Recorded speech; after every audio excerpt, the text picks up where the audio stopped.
from Mr. fucking Anthony on Super Chat. Dude, thank you so much for the $100. Oh my God. That's insane. I don't deserve that. Not a bone in my body does. That's so fucking nuts, dude. Thank you so much, Anthony. Anthony with the big hundo says, Dean, you are putting in that work. You are at war against MAGA. No doubt you need military support. I mess with it. You already know. Anthony, dude, you're the GOAT. That is like seriously fucking kind. I don't know what I've ever done to ever deserve such a level of generosity. I'm beyond grateful for you. Thank you. Thank you. Thank you. Thank you. Please show some love to Anthony down below. I want to see 1,000 Anthony W's in that chat because holy based. If you want to support, you can find the Venmo, PayPal, link to the bio on TikTok, pin message over on the other place, and Dean Withers without the E. Go ahead and take it away, Jeremiah. Tell us why you support Mr. Sexual Violence Perpetuator, Donald Trump as president. Well, first of all, Dean, Parker, how are you guys doing today? I'm doing great. Let's jump into this. If you strip down to outcomes instead of rhetoric, the case hinges on priorities and measurable shifts. My first argument would be border control. The administration has pushed hard enforcement and, by its own data, has reduced crossings significantly. If your baseline is that a sovereign state should control inflows, then achieving a sharp decline is, in my opinion, a clear success on its own terms. My second point would have to be industrial policy. Tariffs and pressure campaigns were used to push manufacturing back into the United States. People call that distortion. I would say it's more of like a strategic correction after decades of offshoring. Key point is directional change. I would say capital and supply chains moving domestically rather than outward is a good thing. However, some people would disagree with that. My third point would be energy. The administration declared an emergency, energy emergency, started expanding domestic production. And that's just a straightforward play to lower dependency and higher our resilience. Whether you like fossil fuels or not is secondary. What's so funny? Oh, your AI script. But no, continue reading that. My AI script? Yes. What makes you think I'm using AI? Yeah, it's the if this, then that. Or the it's not this, it's that. You should care about this. I use a lot of analogies. And that, I use a lot of analogies. No, you just so happen to use them in the same way ChatGPT does. Because I am a college-educated individual. Yeah, stop fucking capping. Okay, are you at least actually a Trump supporter? Yes, I am. Okay, all right. So I don't care that. Listen, I'll debunk the AI argument. Give me the rest of the AI argument. All right.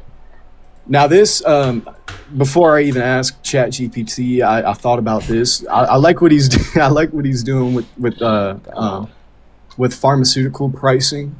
You know, like more forcing negotiations and like leveraging international price comparisons, more stuff like that. And I mean, there's a few more things, but I think you have enough to, take the floor for a few minutes. Yeah, you said that the fact that they were able to reduce undocumented entry is a clear success, not necessarily because of what caused that outcome. What caused that outcome was human rights abuse, downfall of the Constitution, and violation of the natural rights of humans. The reason why there's less crossings today is because we're once again violating all those things to be true of immigrants today by sending them with no due process to be tortured in CCOT, supporting the execution of American citizens that stand up for marginalized communities and stand against ICE, ripping naked children out of their beds at 3 a.m. in Chicago, like what was reported on 3 months ago, or like blackbagging college students with plainclothes ICE agents and taking them to ICE detention centers 1,000 miles away outside of the 45-mile radius allowed by federal judges. For the same reason that undocumented entry has gone down, because they're scared of it, tourism has too. Debunked. Your second argument was tariffs and pressure control pushing manufacturing back into America. Then you said like more capital and supply chain in America here is good. Okay, well, if you just go on Google, you type in FRED, which stands for the Federal Reserve Bank of St. Louis, real private fixed investment into manufacturing, you'll see that it's actually gone down every single financial quarter under Trump when it only went up under Biden. Tariffs are not driving more manufacturing back into America. And in fact, they are only upsetting manufacturing into America because now we see the highest level of manufacturing layoffs since 2010 and the most bank most bankruptcies since 2010 and most layoffs since the pandemic. Why? Because investors are too scared to invest in new manufacturing because the future's uncertain. With these illegal tariffs being implemented one day on all other countries in the world, the next day being revoked, and the next day on our allies, then being repealed because one of the prime ministers of one of our allies spoke nice to Trump over the phone, it creates an uncertain market where investors are very, unsure of what the future holds. That's why they're now investing less, all right? And that's why manufacturers are going bankrupt. That's why capital is no longer going into manufacturers, and that's why supply chains are folding. Debunked. The last one was expanded domestic production of energy. So you could actually go to the EIA, that is the Energy Information Administration. You could look at the graph that they have on their website of domestic production of crude oil in America. It is actually increasing slower today under Trump in his second term than it was at the end of the Biden-Harris administration. So debunked. Then your last point was the price of pharmaceuticals. Trump RX didn't reduce the price of pharmaceuticals any more than private companies like GoodRx that have already existed for 15 years. Debunked. Well, first of all, the first point that you made about the immigration and the human rights things. I mean, first of all, due process doesn't even apply to them because they're not citizens of our nation. The Constitution only applies to people who are citizens of our nation. False. What is the Bill of Rights? The Bill of Rights would be the original amendments and the original constitutions and stuff. How many? How many amendments comprises the Bill of Rights? Off the top of my head, 12 or 13. I honestly can't remember. Wrong. 10. And what does the Bill of Rights protect? Yeah. Specifically, do you know? The human rights, like human. Your right to bear arms. You're actually right about the human, right? It's called the natural rights. All right. And see, the thing is that natural rights are applied to all people, regardless of their ethnicity, race, gender, or citizenship status, because they are inalienable to humans. All right. So when we read the Fourth Amendment that grants the right to due process, it doesn't say that before a citizen's life, property, or liberty can be abridged upon by the state, they must first be given due process. It says before a person's life, property, or liberty could be abridged upon, they first must be given due process. So if we just read the clear text of the Constitution, we can surely conclude that it applies to undocumented immigrants. But this has also been litigated in many court cases. In fact, expedited removal for undocumented immigrants made its way all the way up to the Supreme Court in 2021. And the outcome of that court decision was that expedited removal is legal, but not because undocumented immigrants don't have due process. In fact, they ruled that they do have due process, but due process was not infringed on by expedited removal. So you could learn the fact that undocumented immigrants have due process not only by reading the clear text of the Constitution, but also reading the rulings of the law of the land, in which is tasked with interpreting the Constitution. Well, you made a lot of good points there that I think I'm going to take into consideration looking forward. But I still think that we need to secure our borders. We need to do more for immigration. I live in a part of the country where I live in Rochester, Minnesota, and we have a lot of immigrants here. And I not necessarily have a problem with them. A lot of people that I've ran into, I've had a lot of great experiences with. Last week, I went to the Somali-owned cafe, got some food. I tried some Somalian food for the first time. I'm going to be honest with you. It's really good. However, when we hear about them, like, taking dogs off of people's yards and eating the dogs and doing this and that and all these different crimes. I mean, you hear about Lake and Riley and that Ukrainian woman on the train. All these people, like they're what does Irina Zakuska have to do with immigrants? Well, it doesn't have much to do with immigrants. It more has to do with criminals. That guy, he should have been in prison, just like the illegal immigrants who were coming into our country. Yeah, it's funny. It's funny how you only talk about crimes from black people and undocumented immigrants, but you don't talk about the fact that our president is a rapist, concealing the identities of other rapists in the Epstein files, who's personally named in it over 1 million times, or the fact that nearly every mass shooting I could think of that's occurred at a school in the last 25 years has been perpetuated was committed by a transgender man. person? No, according to the FBI, trans people are only culpable for 4 of the over 4,000 mass shootings in America in the last 10 years. When they represent 1% of the population, they're actually less likely compared to cis people to engage in mass shootings. But that must mean that a vast majority of mass shootings are committed by cis people, and a vast majority of school shootings are committed by white men. And a vast majority of the people named in the Epstein files are also white men, which is why you didn't talk about mass shootings, which is why you didn't talk about school shootings, and which is why you didn't talk about the Epstein files. You want to suggest a narrative that America is a white country and we need to uphold the quote-unquote white culture of this country, because when we let non-white people come into this country, they erode that culture, they kill people, they hurt people, and they commit violent crimes. When in all reality, A, our systems, our institutions that we have in this country are violent against non-white people, and B, in many senses, they're not disproportionately more likely to engage in these violent offenses. Like specifically for undocumented immigrants, PNAS, which is an institution of research, tells us that undocumented immigrants are 2.5 times less likely than you, a natural U.S.-born citizen, to commit a violent crime. But guess what? You don't care because you want to continue to peddle the myth that, well, they're all violent criminals. You all right? Yeah, I'm fine. Oh, I thought you were still talking and cut yourself off. No, well, you mentioned Trump being a rapist. I mean, I disagree with that. Eugene Carroll's very clearly a liar. So then you don't trust the courts? The Democrat courts. Okay, all right. The Democrat courts? Well, I mean, hey, Donald Trump's attorney signed off on the fact that that jury didn't have a political bias against Trump. Well, Eugene all right. Carroll's lawyer tried to get one of the jurors ejected for saying that they loved Tim Pool, that they'd watch him every day and thought he was a very reasonable person. Tim Who the Pool's hell a is Tim Pool? MAGA influencer.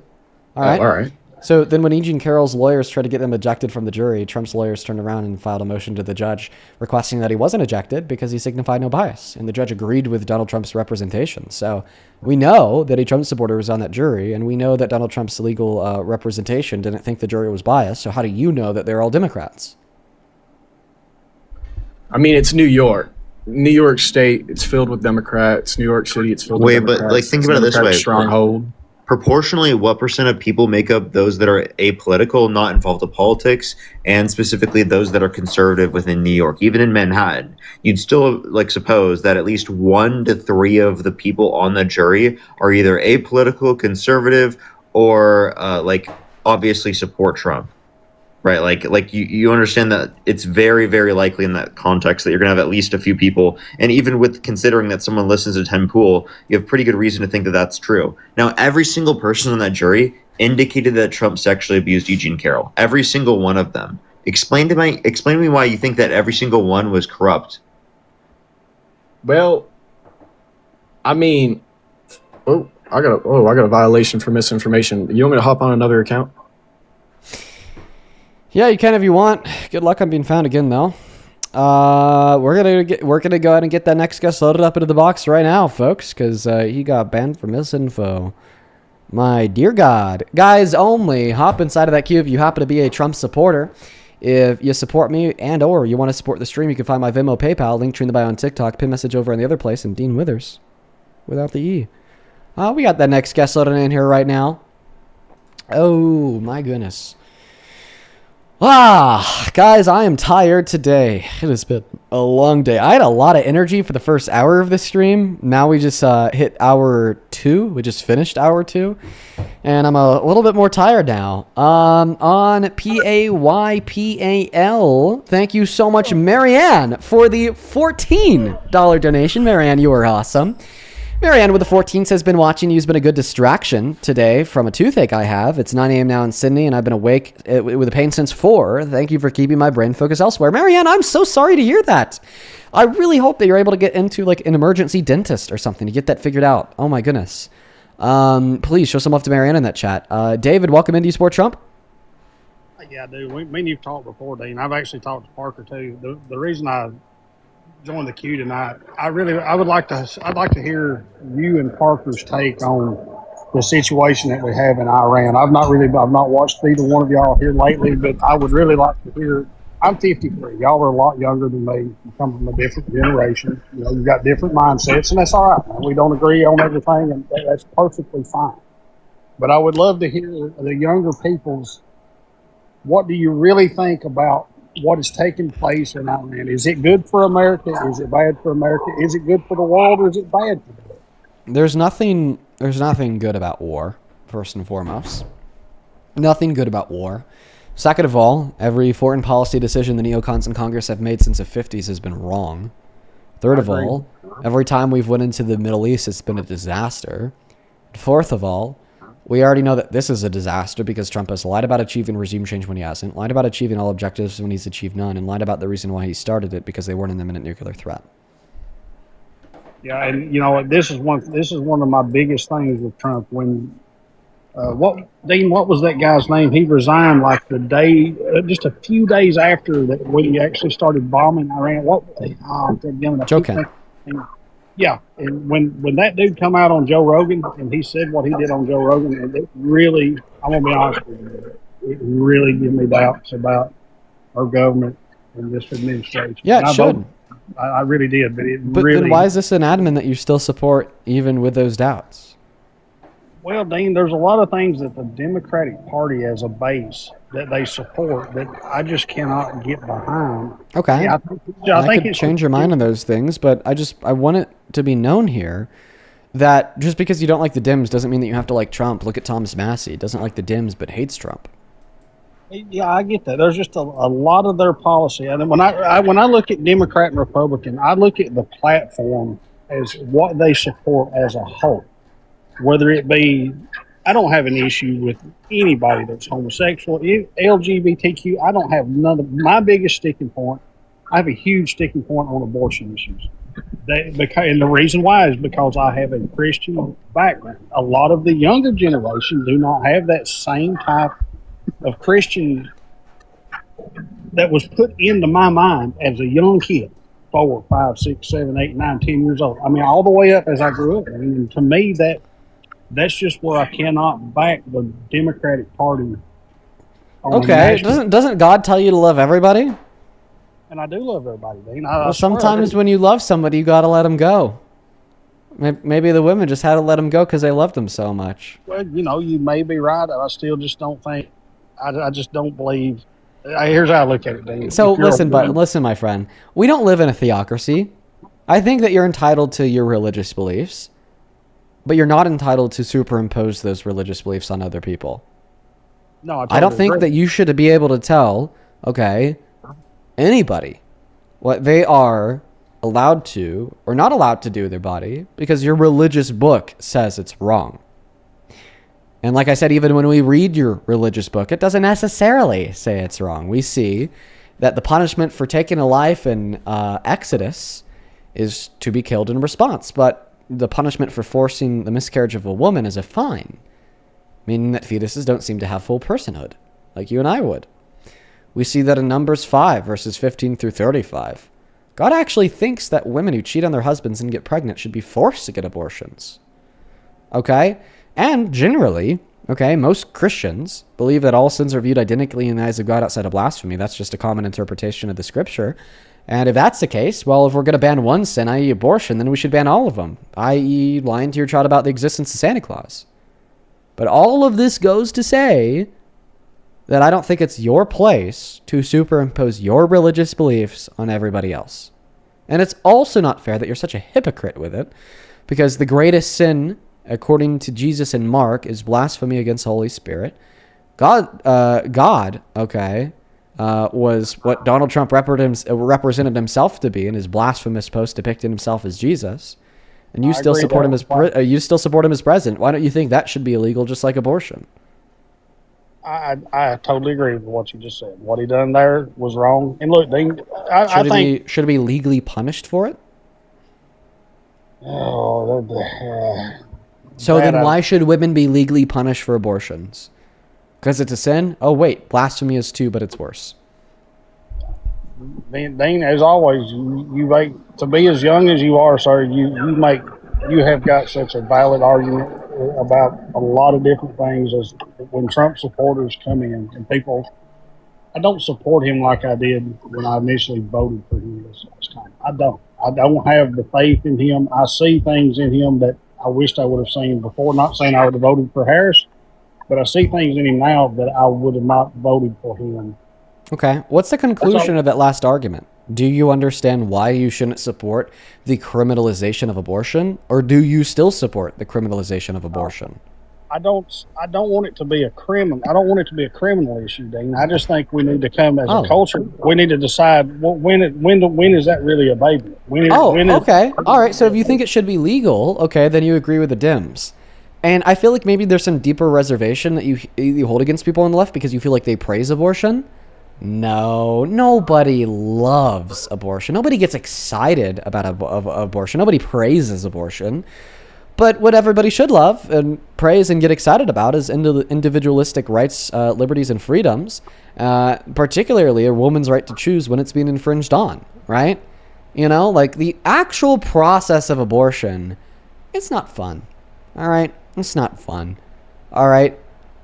But the notion that women should have rights is very fun. That's Very very fun. So important. when you hear a bunch of people on the left chanting about how important abortion is, they're saying that the right to access it and to be able to make that choice is something to celebrate.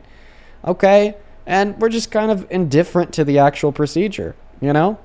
Yep. Dean, I agree, man. Look, I'm gonna give you and Parker something. I'm just an old 53-year-old country boy from Tennessee, but I want to tell you two young men something.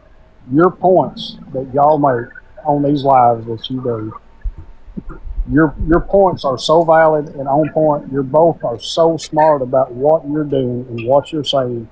And people do watch, just like me. I hopped in the queue. I wanted to, talk about Iran, and we kind of got to talking about abortion. But I want to applaud both of you for what you do. I think it's a good thing for America that people like you are out there because it's different. Me and you may not agree on everything, Dean. I don't agree with Parker on everything. But you know what? That's okay. We're all human beings. And would it not be a boring world if everybody thought like Dean or if everybody thought like Parker? It would be such a boring damn place because nobody had a difference of opinion. And But everybody would have our rights. country get past. I would love to see our country get past of having a difference of opinion of being hateful toward one another. To just say, hey, we've got a difference opinion on that. Shake hands. Still love you, brother. But, I think that's where our country needs to head. And, Dean, I appreciate the time for letting me come in, brother. Keep doing what you're doing. I don't Listen. agree with everything you do, but I do respect you. Here's the last thing I'll say, then I'll move on. I, like you, want to get to a position in politics where we could shake hands over disagreements of opinion, okay? But in order to get to a place to shake hands over a disagreement in opinion, that disagreement can't be over a human right, okay? That disagreement can't be over exploitation or oppression. That disagreement should be over minuscule changes in tax code. And honestly, it should be boring as fuck. And in order for us to get there, all right, okay, we have to be able to agree on all the things that aren't optional. And that's predominantly the things that we talk about. The things that I talk about on this live are those in which aren't optional, okay, that I can't shake your hand over. So I hope by watching the live stream, acknowledging that maybe some of the things that I say have some facts behind them, that you could change your mind. And I hope you have a good rest of your day. Okay, David? Okay, thank you, Dean. Have a good one, brother. And take care. Appreciate you. We're gonna move on to the next guest. What a great. How much would you love that, Parker? If we could just live in a world where we could shake hands over disagreement of political opinion. I can't wait until we're there. Okay, and hopefully we're there in our life. Or we just Hopefully disagree on how much infrastructure should we do? You know what I mean? What is the type of infrastructure, or what is the best way of addressing these problems? I feel like those types of conversations are just so much better, and I wish that we could, as a society, be able to get to that point. Yeah, hopefully we will in our lifetime. IIVYELXZ5SP. I accepted your invitation to join the live. I would assume that maybe you have me on speaker and you're just not looking at your phone. So if you hear me, take a look at that phone. Oh, never mind. You just dropped. All right, guys, let's go to move on to the next guest. Only hop inside of the queue if you are a Trump supporter, folks. Please do follow my rules. I'd really appreciate it. Please do follow my rules. I'd really appreciate it. By the way, Parker, I've been talking a lot. If there's ever a point in which you want to make a point, feel free to hop in. All right? I got you, bro. No, I've had a conversation with him, so I was just going to leave it to you for a second, and it went well, so. Cool, perfect. No worries. I have a couple of people to thank here. Mackenzie, I appreciate you for the $5 on Venmo. I really do appreciate you. Thank you, Mackenzie. Show some love to Mackenzie. Same thing to Aaron. That is ERINN. Thank you for the $10 who says, Doged black single mom that has lost everything. Watch often. We need ya. What's your opinion on how debating may have changed your view on U.S. education, how dumbing down of America brought us Trump? Thanks, Dean. Well, I think that these streams have just brought me to a little bit more of a critical analysis of our education system. I think that we need to update it a shit ton. And yeah, I think that, the more stupid Americans are, the more people like Trump will have to lead us. I mean, dude doesn't even know middle school math. I'm not even joking. That was the breaking news of the day. Ellie, I appreciate you for the galaxy. And welcome in, Harry. Do you support Trump? Okay, it doesn't sound like Harry is here. Maybe he's driving. I also appreciate you, Wobby. That is WOBBY. This came in 18 minutes ago. Thank you for the $15. Thank you so much, Wobby. Who says, Dean, I just want to say that you have an insane aura, and watching you destroy Megachuds always makes my day. Love your content. Please keep up the great work, and you deserve every dollar you make. Most aren't brave enough to do what you do. I appreciate you, Wobby. First time I've ever been told I have insane aura. Thank you, Wobby. Shout out to Wobby. Same thing to you, Matthew. Thank you so much for the $25 on Venmo. Thank you so much, Matthew. Matthew with the 25 says, love you. Keep up the good work. Thank you, man. I appreciate you. Let's get 250 Matthew W's down below. I really do appreciate you so much. Show some love to Matthew, folks. Then Sunny, thank you for the 15, who says, I was a Trump supporter, quote unquote, sadly, until I started watching your stream and Parker's stream over a year ago. Thank you so much for all the education you both provide. You've changed more lives than you realize. Oh, thank you, Sunny. I'm so happy to hear that the live streams here have been able to help you change your mind. You are a goddamn patriot for caring about the world around us. Thank you so much. You're cool. You're awesome. Thank you so much for that love and support. Same thing to Nicole. Thank you for the one. Welcome in. Proud Republican. Do you support Trump?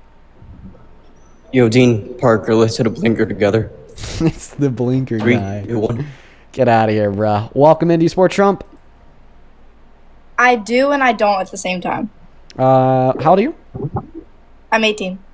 If the election was held tomorrow between Trump and Harris, knowing everything that you do now, who'd you vote for? I don't think I would know enough to vote knowing that it would be tomorrow, but I think I would probably have to go with Trump. All right, then you're in the right place. Let me thank a couple people on PayPal, then we'll pass you that mic. Let's see here. Avery, thank you for the $13, who says these Trump supporters have no reasons left that last guy had to ask ChatGPT. They all say he's the best president of all time because Trump lets them be openly racist. You're killing it today. Your debate opponents inspire me to take education seriously, lol. Thank you, Avery. I appreciate you for the $13. Yeah, a lot of the people that we've spoken with today have just been nuts. Okay, so why would you vote for Trump tomorrow? Tell us.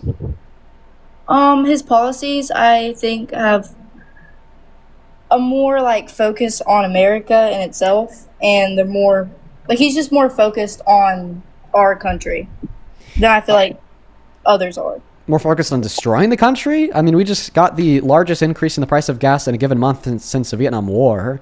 Most layoffs since the pandemic, most manufacturing bankruptcy since 2010, the worst jobs report since 2003, ignoring recessions. He was focusing on helping our country so much. We've either one of the following two things would need to be true. He is focusing on helping America, and he's good intentioned, like you posit he is, but he's so fucking stupid that he can't actually do it, and he's only hurting us. Disqualify him, throw him out, can't support him. Then the second option is, well, maybe he's actually not focusing on helping America. He's just focusing on furthering his agenda, which is not helping America, due to all of the empirical outcomes in which I just said. No, I agree. Honestly, a lot of the things you just said, I can obviously tell you know more than me. I'm not going to sit there and say that you're dumb or anything. You obviously know more than me about it. You're obviously more focused on me than I am about it. My stance on things is that I'm in full agreement that every single politician that we have most likely ever had is a terrible person, and they only care about themselves. That would be the same for Trump. That would be the same for anyone. I mean, I think anyone could agree on that. But from what I've seen with Trump being in office, I think there's been a betterment for the country, because I do believe there does need to be, I do believe the border is a big, an important issue, and I think that does need to be focused on. I think the process for getting into America should be 10 times easier, because everybody deserves safety. Has he ever even said he wants to make the process easier? No, he hasn't, but I mean, so then what is he doing for the border to make things better? Tell me. I think that the border should still be, I think there should still be a border. Okay, but what has he done for the border in the last year and a half? I honestly could not tell you exactly. I know that he's focused more on it and made it more of a, supervised thing, though. What I will say is I don't think he really has done anything for the border, and the reason why crossings are down is because he's scaring it away by being a tyrannical idiot and infringing on the human, natural, and constitutional rights of the undocumented immigrants who are already here. I could see that. I don't know. This is hard because I'm looking like in between your beliefs and other people's beliefs. I'm in Well, how full about belief this? that Would you stop everybody is- supporting Trump as president if you knew with certainty that he was guilty of sexual violence, like sexual exploitation? I don't support him as a person. I don't like him as a person. But at the end of the day, it's if I have to vote between one person and another person, and they both said and done terrible things. Well, what if like one candidate has said and done significantly worse things than the other, like significantly worse? But I don't think we should vote based on. I don't think we should vote on the future of our country based on what someone's done. Well, I think we In should their because what they've done tells us who they are as a person, and if who he is as a person is somebody that doesn't care about the consent of a woman or girl, how could he care about the bank account of the average American? But how can we say that that's not the same with plenty of other politicians that we've had? I think most politicians. Well, I mean, what's the evidence that we can say Kamala Harris didn't care about the consent of a woman, girl, man, or boy? Oh, I didn't know we were talking about. I thought we were okay. Well, that's who the I don't option know. was. Well, then I guess in that option, then yeah, I mean, yes. I can sit here Okay. and So it's like, why are we going to choose the guy that has already demonstrated he doesn't care about us? Because when you engage in sexual violence, you're demonstrating that you don't care about anybody outside of yourself. Like, let's just get it clear. Well, I mean, yes, that's true, but there's also plenty of other things. So you accept that Trump doesn't care about us? All of us as people, no. Okay, then let's not make him president. I want a president who cares about us. I mean, I think that's fair, but it can't just be based on someone's past and what they've done. Well, if he doesn't care about us, then he's not going to pass good policy just because it benefits us. Because why would he? He doesn't care. I 100% believe that most politicians don't truly care about any of us. And if you believe that any of them truly care... But when we look at Kamala Harris's policy, I mean, it sure demonstrated she cares about us. You know, tax cuts for the working class, okay, reducing the price of healthcare for everybody, trying to get us more towards a single-payer option, towards a public option for healthcare, okay, you know, trying to fight unfair institutions in this country, ensuring that women and girls have access to the healthcare they deserve. Right, all those things prove she cared. What has Trump done to prove he's cared? Increase the price of gas? That's bad. Take healthcare away from 10 million low-income Americans when we already have 51,000 that die every year via lack of access to healthcare? That's bad. Refusing to fund food stamps even after court ordered him to, meaning he was breaking the law just to make people starve? That's bad. Started another war in the Middle East that's only hurt us and hurt them? That's bad. All right? Like, maybe the reason why all of his policy just hurts us is because he doesn't care about us, and he doesn't care about us because of who he is as a person, which would, of course, necessitate a conversation surrounding him admitting to sexual exploitation and having a court finding him guilty of rape, right? Like, clearly, these things matter. No, I agree. I like I said, I'm middle ground on everything, but I truly will never believe that any politician truly cares about us. Okay, well, then the issue is why Trump? If he doesn't truly care about us and the other option was better, why Trump? I think it's just one of those things where I grew up in a Republican household, and I've always learned more about him, heard better things about him. So I'm honestly not fully educated to even talk on it. And, like, obviously I can tell you're educated. I can tell you know what you're talking about and all that. And it's kind of more of a thing where I just wanted to learn because, I mean, okay. I appreciate you for coming up, and I think if you just want to learn, I'd highly recommend tuning into the live stream because you'll be able to hear us go over these things. And I hope that you consider them. Like, we really shouldn't support these people as president, man. We shouldn't. They're terrible. They're really terrible, man. Just don't do it. Hey, Dean, I know I didn't speak much. I'm going to actually get off right now because I actually have to do something for like a few hours. I might be on like later, though. Cool, man. You have a good rest of your day, Parker. You as well. Have a good rest of your stream. Welcome in IIVY. Do you support Trump? I think he's a patriot. Are you driving? No. Pull over, and I can talk to you. If you don't pull over, I just got to kick you. I'm not driving, though. I'm not an I'm a idiot? passenger. Oh, okay. Have the driver say hey? Alright, hold on.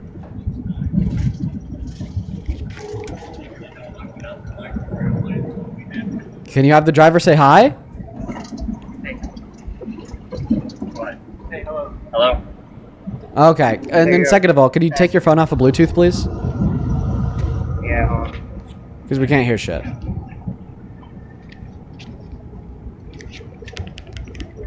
That Do better? you not? It's very muffled. Well, how about now? Is that better? No. Do you want to come back up later when you're no longer in the car? Because you're not disconnecting Bluetooth. You have to completely disconnect Bluetooth. Yeah, I'll come up later. Oh, well, now it's clear. Alright. Just come up later, bro. Just come up later, bro. I mean, I'm sorry. Just the quality of the mic isn't there. We're going to go move on to the next guest. You guys only up inside of that queue. If you support Trump, please and thank you. We're going to get that next guest connected right now. I'm getting a little hungry. Maybe I should have eaten more before I hopped on. All right, we got Sean Cody connecting. Yo, on Venmo, thank you so much, Boss, for the $20. Thank you so much for that love, Boss. I want to see 200 Boss W's in the comment section for such an incredibly kind dono who says, not a Trump fan, but the first time here and I love it. Well, thank you, Boss. Thank you so much. I appreciate that. Thank you. I'm happy that you enjoyed the stream. Kendall, thank you for the $5. Brittany, thank you for the 5. Mackenzie, thank you for the 5. And then Jenny, thank you so much for the 3 on PayPal. Thank you so much, Layla, for the $25 donation. I appreciate you, Layla. Fuck yeah, thank you, Layla. Layla with the 25 says, I'm always so worried about all these trolls and crazy people that are going to discourage you from doing this amazing work. So please keep it up. You make my day easier to get through, and I love watching your live, so thank you. Well, thank you, Layla. Don't worry, they don't discourage me. In fact, they just keep me going harder. I appreciate you. Let's get 250 Layla W's down below in the comment section. Hey, Sean, are you here? Oh, you just woke me up from my nap, bro.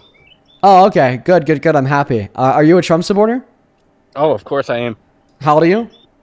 I'm 19. Okay, I'm going to thank a couple more donors. Oh my goodness, Dean. Oh my goodness. Oh the horror. Oh, I have to be patient. Oh, I don't get my way. Oh, shut up. Melissa, thank you for the $50 donation over on PayPal. I want to see 500 Melissa W's down below in that comment section. That is so kind of you, Melissa. Thank you, Melissa. Fuck yeah, show some love to Melissa in that chat. Melissa with the $50 says, when you cook, the dishes are always delish. Thank you, Melissa. You are awesome. Let's get 500 Melissa W's. I also want to get 100 Lord T W's for the $10 donation on Super Chat, who says a person's past guides their present and future. A politician's past shows that what they may potentially do to hurt others who are less fortunate. I could not agree more. Lord T, show some up to Lord T and Melissa and all the donors.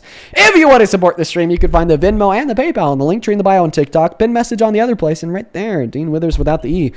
A great way to support what we do. All right, buddy. Why do you support the worst president of your life, Mr. Dipey Don? You are done? I don't know. Done for now. Done for now, aren't you? How many more donations do you think you need before you've clocked in? You know, you got all the money that you deserved. Oh, well, what is this I'm grifting? I'm yeah. I'm grift maxing. So there's a no cap. No cap. I just need more. No cap? What do you mean no cap? There's just no cap to the income. I just need more and more and more.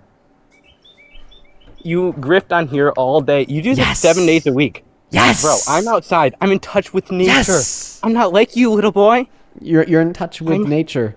No. Yes, I am. The only thing that you're in touch with is maybe a first grade classroom because you couldn't get to second, and that's why you support Trump. Speaking of the grift, Kate, thank you for the $15 donation on Venmo. I appreciate that, Kate. I want to get 150 Kate W's. That's Kate with a K. Thank you so much for the love, Kate. I appreciate you, and also congratulations on finally legally cutting yourself from your MAGA ex. Let's go. Show some love to Kate in that chat. Clayton, thank you for the $10. Who says, I can't believe people complain that you and Parker make money.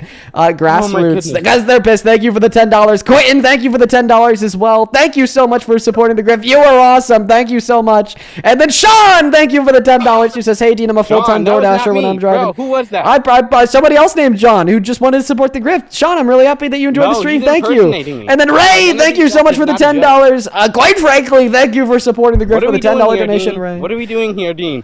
Grifting! Off all of your donations for so I just have to grift! You got more donations and then you because I'm grifting. How many times?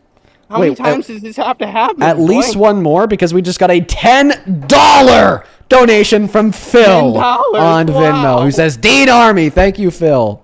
Wow, Dean. Oh, Grace, thank you for the $20 donation on Venmo who said for the $20? grift. No Let's way. go, Grace, $20. I want to get 200 Grace W's in that comment section for the $20. I need to thank my fans for all their donations. Let me see. Wait, but you don't How have do I pull any. this up? Oh, I have 36 coins. Do you see that? 36, right next to my profile. How much money is that? You would know, wouldn't you? 7 cents. 7 cents. Let's go. Thank you guys for the 7 cents. Can you get some more donations here? Can you more stop donations. grifting? I'm not grifting, bro. Yes, you are. literally It's get honestly 30% despicable. of my money. You get 30% of the money here. Oh, true. 4 cents, not 7. Hey, Aaron, thank you for the $4 donation on Venmo just to piss Sean off. Bro, Chacho, little bro, you're not tough. Nobody likes you. I Are you literally mock you. Are you positive about that? I am 100% positive, you little soy boy. I would argue the fact that I have over 11 million followers on all platforms combined would definitely 'cause you're a little suggest soy that at boy. least one person likes me. Because you're a little soy boy that grifts online. Oh, little soy boy, by what metric? What do you get when you go to the? Well, when just you go just to buy Dunkin' just buy. Donuts? Well, I don't go to Dunkin'. When you get, how much was your? I heard someone say you had like a crazy expensive latte machine, don't you? Oh yes, my espresso machine. Yes. Yeah, your espresso machine. How much was that? Like $1,000 or something? It was about $550. $550. Paid for by your little grifties. Yes. You are the grifter and they're the grifties. Okay, can You're I be getting honest? grifted here. I just think that you're very jealous, Sean, and I'm gonna have you calm down. You're clearly cortisol maxing. Dean. Like you're just Lower calling your me a grifter cortisol. because I make money from working a job. Okay, yeah, calm down. Oh, I have a job too. I'm working all day. I'm No. pimping out here. No, you don't. Making sales. Yes, No, I you do. don't. You don't have a job. You're unemployed, Sean. I'm a salesman. Okay, yeah, stop What? lie maxing. No, I don't lie max. I'm truth maxing. I'm truth Amy, thank you for the $10. She says more for the grift to piss off Sean. Thank you for the $10, Amy. donations. Matthew, oh my God! Thank you so much for the $50 donation on $50. Venmo. Who's giving up their $50? Matthew! Matthew's giving up the TikTok is taking half of this $50. money. You know, Oh my- TikTok takes half of this money. That wasn't on TikTok. No. Boy. That wasn't on What- TikTok. what's Thank you, that thank on you, there? thank you, thank you, What's thank that you, on there, Matthew. 1 second. Can Soy you boy calm Dean. down while I thank Matthew for the $50? Matthew with the $50 says keep the grift alive, Dean. Oh, it's more alive than ever today, Matthew. I want to see 500 Matthew W's. like this, Grace Dean. with the $10 who says we love Dean. Laura with the $10 just to be about that guy more. Martha with the $15 who says thank you for the work. Well, thank you for the $15 to support the grift. Oh my goodness, we are grifting hard today. We are grifting away, folks. Thank you so Dean, much. Dean. Oh my None God. of these are bots. These are DNC bots. What You're is that? dismissed. You know who isn't a DNC bot? Alan, who just sent a $100 donation on PayPal. You do not deserve a penny of that. Oh For sitting in my your God. Little apartment all day. You're pissed. Sitting on TikTok. You're mad. You're mad, I'm kid. mad. You're mad, Maxine. get You're over mad, it. Get over Maxine. it, little boy. I want to see at least 1,000 Alan W's down below in that chat. Thank you so much for the $100 I want to see 1,000 Sean Cody donation. W's in the comments. 1,000 Shut up, Sean Cody. soy boy. Alan with $100 says, "Here's $100 to the goated Griff Maxer. Nobody does it better than me. Nobody does it better than me. I am the Griff Maxer. Thank you for the $100." On a real note, Alan, that is so fucking kind of you. Thank you Guys, so put much a for the 2 love in the and comments support. if you support Sean Cody. 2 in the comments for me. Kimberly, thank you for the $15 for the love of grifting. Thank you so much for that support, Kimberly. Show some love to Kimberly down below in that comment section. I really appreciate you so much. Thank you so much for that love and support, Kimberly. Thank you so much for supporting the grift. I appreciate you. Guys, put a 1 in the comment if you support me. Put a 2 in the comments if you support him. Come on, guys, let's get... Oh, I'm seeing so many 2s here. I don't So see many a twos. single 2. I see so many 2s. Can you point? Just scroll Okay. up, boy. Name Scroll up, little one boy. person that is sending a 2 right now. Let me... Oh, Triple T. Triple T, thank Wait, you no, for no. the 2. On God, I'm not seeing Frankie? a single 2. You were just blind. You're a blind little boy. I'm looking at the You know, chat. There's There's not a. with Oh. being blonde and being blind. So, Oh wait, there's one person that's spamming it too. Their name is Triple T. Oh, thank you, Triple T. My number 1 supporter here. Do you know how many viewers we have right now? Let's see. 12.8 thousand. So 1% out of 13,000. I have 12.7 thousand fans here. Yeah, crazy, man. you got one They all person. came out of the live when they saw Sean friend. Cody was here. My That's what friend, they you got What? one person out of 13,000. I can't believe bots, that. DNC bots. I can't. I legitimately, that's crazy. That's crazy. I need to thank some more people for the grift. Shut up, soy boy. Lauren, thank you so much for the $50 donation on PayPal. I'm so very grateful for you. Thank you for the $50 donation to support the grift. That is fucking mad. Thank you, Lauren. Show some love to Lauren down below in that comment section. Lauren with the 50 says, hey, Dean, Trump supporters don't often believe in anything. They enjoy the permission structure to be an asshole he created. Like this idiot. Thank you for the $50, Lauren. I really appreciate you for supporting the job that we work. Thank you so much on Venmo. Jeff, thank you for the $100, Jeff. Oh my God. What the fuck? Oh my God. I want to see 1,000 Jeff W's. Jeff just sent a $100 donation who says, keep kicking MAGA ass. Seeing them flounder in the face of logic and reason is like meditation for me. You're a gift with gifts. Thank you, Jeff. That is so kind of you. Not just a donation, but the incredibly kind words. I really appreciate that you're supporting the grift. You know, thank you so much for supporting me stealing money from your bank account to fund the bots watching the live.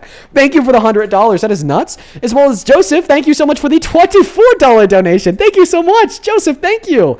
Yeah, try making this guest say how I'm a DNC bot. No, we won't explain how, Joseph. He'll just say that you are. Clearly. Thank you for the $24 to support the grift. Phil with the $15 to support the grift. Tyler with the $5 to support the grift. Andrew with the $20 to support the grift. Thank you, Andrew. Thank you so much. And then another Joseph with a $75 donation on Venmo for the grift.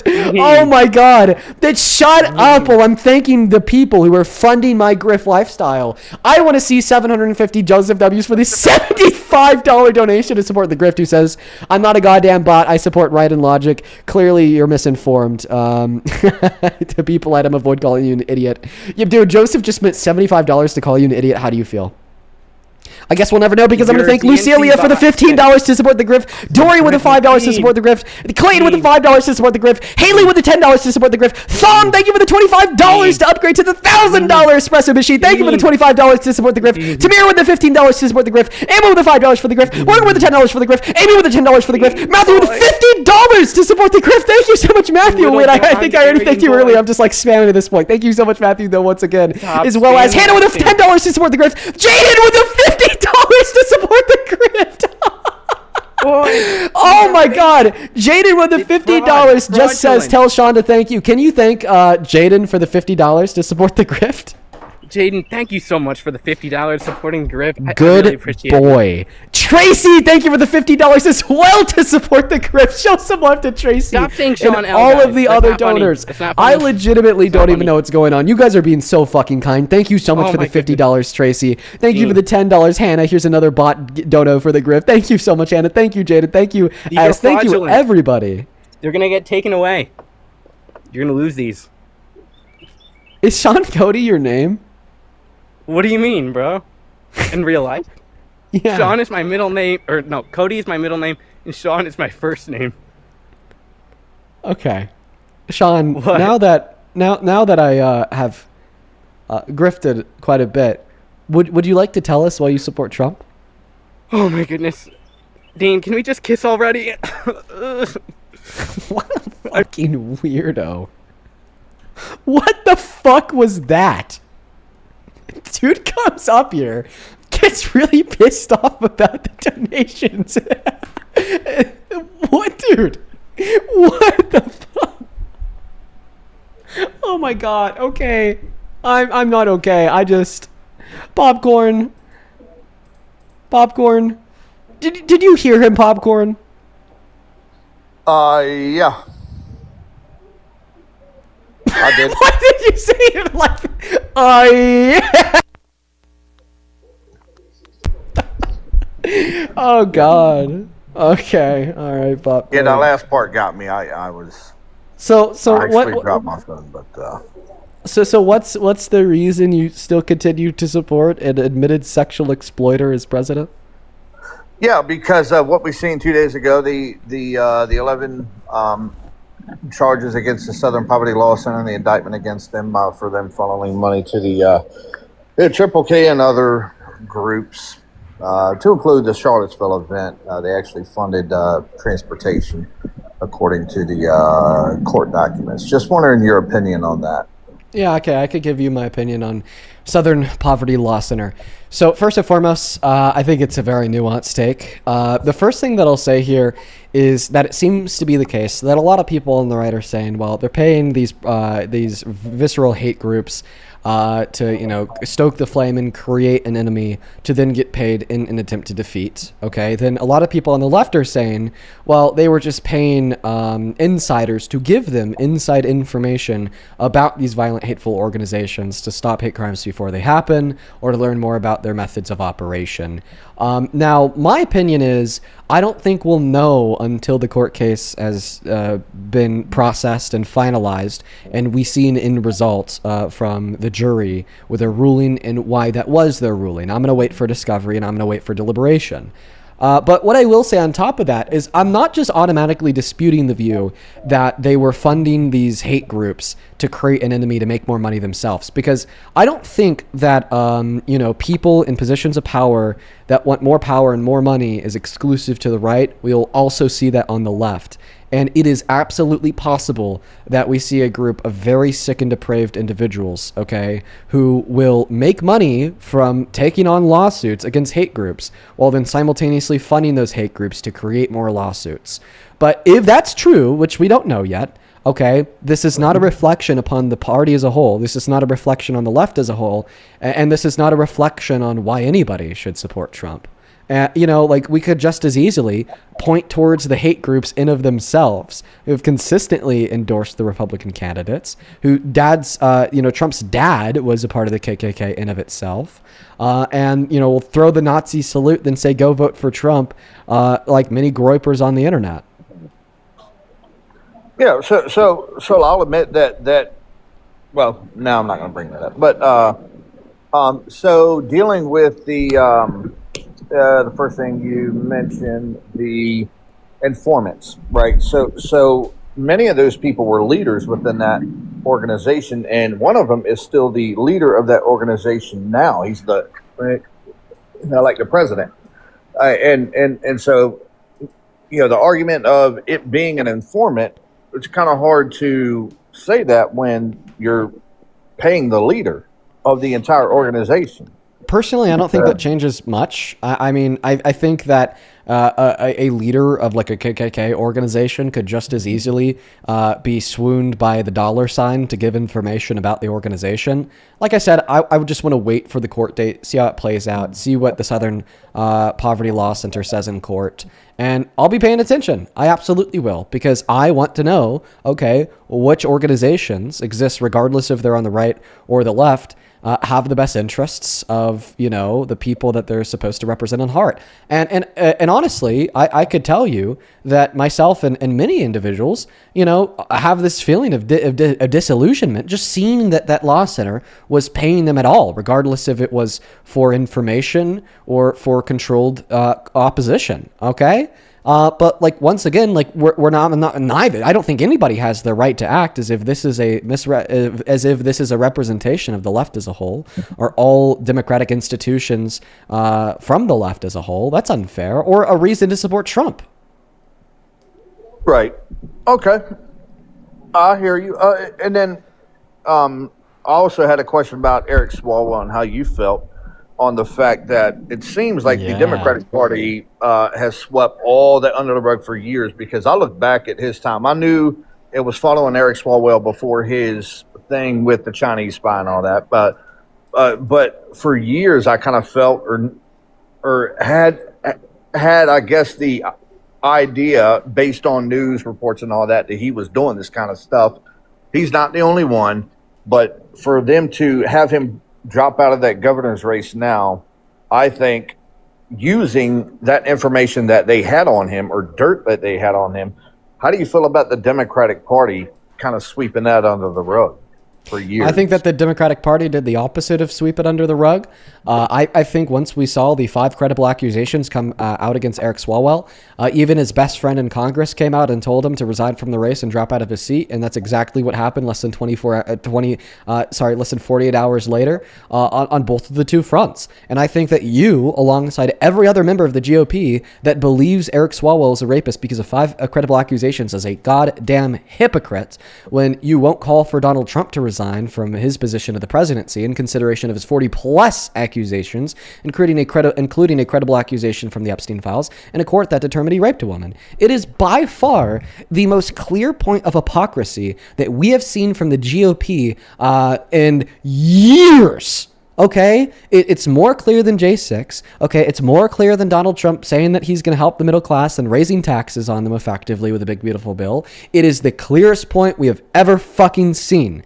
He has 40-plus credible accusations, a court case that determined he's a rapist. He admitted to sexual exploitation. He's credibly accused in the Epstein files. He was best friends with Epstein. He hit on a 10-year-old girl. He hit on his own daughter. He was talking about Lindsay Lohan's boobs when she was 18. And you don't care. But then as soon as a Democrat has credible accusations against him, all of a sudden, case closed, he's a rapist because we believe survivors. And I'm not telling you that you're wrong for believing Eric Swalwell is a rapist. I'm telling you that you're wrong for being a goddamn hypocrite about it when it comes to Trump. Yeah, so I'm not calling for the head of Eric Swalwell. I'm just pointing out the hypocrisy on the left. I think it was a shining example of how the left lady. is not hypocritical. Yeah, I disagree. Then why did the left call for him to resign? Yeah, but like the lady that came out and I saw spoke, I didn't feel there was sincerity there. I just, it's like that Bailey Pink girl that's going around here, TikTok or whatever. There just seems to be a little bit of that going on. Why did the left call for him to resign? Can you answer the question? I don't know. You don't know, all right? Because you can't posit a reason why the left called for him to resign because you're arguing the left is hypocritical. Yes. Therefore, it's not because he's a rapist, okay? And you can't argue it's because of pressure from the right. Because then if it's from pressure on the right that the left inevitably called for him to resign, well, then you're arguing that the right is hypocritical because they'll place that pressure on a Democrat, but they won't place that pressure on a Republican. I can answer that. So the reason why they did that is because there's too many Democrats in the race, and the 2 leaders now have been Republicans, or there's at least 1 Republican, but they're trying to ensure that there's not 2 Republicans to go to the runoff, so that way there's no Democratic representation in that runoff. That's why they had them drop out. That's why they released this information, and because they were, I think we've all seen in the media that they were asking people, hey, you need to step down, man. These Republicans are going to win. And that's why they ended up doing this to Eric Swalwell. So that to me tells me that was already known by all these people. You're wrong. So first and foremost, there were a lot of Democrats in the media calling on Democrats to drop out of the gubernatorial race in California, but they were not calling on Eric to drop out because Eric was a front runner. They were more so calling on every other Democrat in the race to drop out. So then there wasn't like a collection of 5 different options to vote for Democrats in the primary or in the election, therefore just giving the election to the Republicans. So you're already wrong. Nobody ever called for Eric to drop out prior to the gubernatorial election until after the accusations came out. They were calling for everybody else to drop out. Now, second of all, it doesn't matter if Eric Swalwell drops out or not. There's still going to be 2 Republicans with some support in that race. And in fact, now the Democrat who's in second place now has to scurry to figure out how to pull where Eric Swalwell was by pulling together even more funding, okay, and even more support amongst the people in which Eric Swalwell had already represented in public office. Okay, so I don't understand why the left would want the front runner who the people already know, who the people are already represented by, to drop out of it just makes it worse for the Democrat in the election. No, they wanted him to drop out because he had 5 credible accusations. And in fact, I want to ask you a question. We saw nearly every single member of the GOP in Congress come out swinging against Eric Swalwell when those accusations dropped, demanding that he be dropped from Congress, demanding that he resign from the race. Do you agree with those Republicans or do you disagree with those Republicans? I disagree with those Republicans to a certain extent. Oh my God! Because if you agreed with them, then you'd be a hypocrite because you're totally fine with people like But I'm Trump not being a in office, hypocrite, and you're even when mad they admit to because I'm not a sexual hypocrite. exploitation. Do you think that Trump should resign from the presidency like Swalwell resigned from you're mad his that I'm not race a for the hypocrite, gubernatorial Dean? race, considering the fact that we literally have Trump on tape admitting to sexual exploitation? Dean, does it bother you that I'm not a hypocrite? You sound a little upset that I'm not a hypocrite. Okay. Well, I posit you are a hypocrite by even invoking Eric Swalwell's names. Like even just by invoking his name, want to talk about a Democrat with SA accusations. How about the president that admitted to sexual exploitation? Yeah, I mean, he's got his faults. I'm not going to sit here and act like, but everybody already knew. We all knew who Trump is. There was nothing hidden. I don't think people. Knew. Can we agree that people who are guilty of sexual violence, one of the worst things that one person could ever do to another, should not be allowed to run for the presidency, which is the most powerful position available to any human alive? Well, my problem with E. Jean Carroll is the fact that I never said E. Jean Carroll's name. Oh, okay. Then who you're talking about? Because there's no other evidence. I never said anybody's name. I just asked. I never even said Trump's name. I just asked you a very blanket and fair question. Can we agree that people who are guilty of sexual violence, should not be able to be president? It depends on the case that you speak of, because there is this thing called lawfare. So you think that there's some cases of sexual violence that are okay? No, not at all. There's no cases where that is okay. When I say guilty, I mean truly guilty. Should we prevent people who are truly guilty of sexual violence from ever being president? If they're truly guilty, absolutely 100%.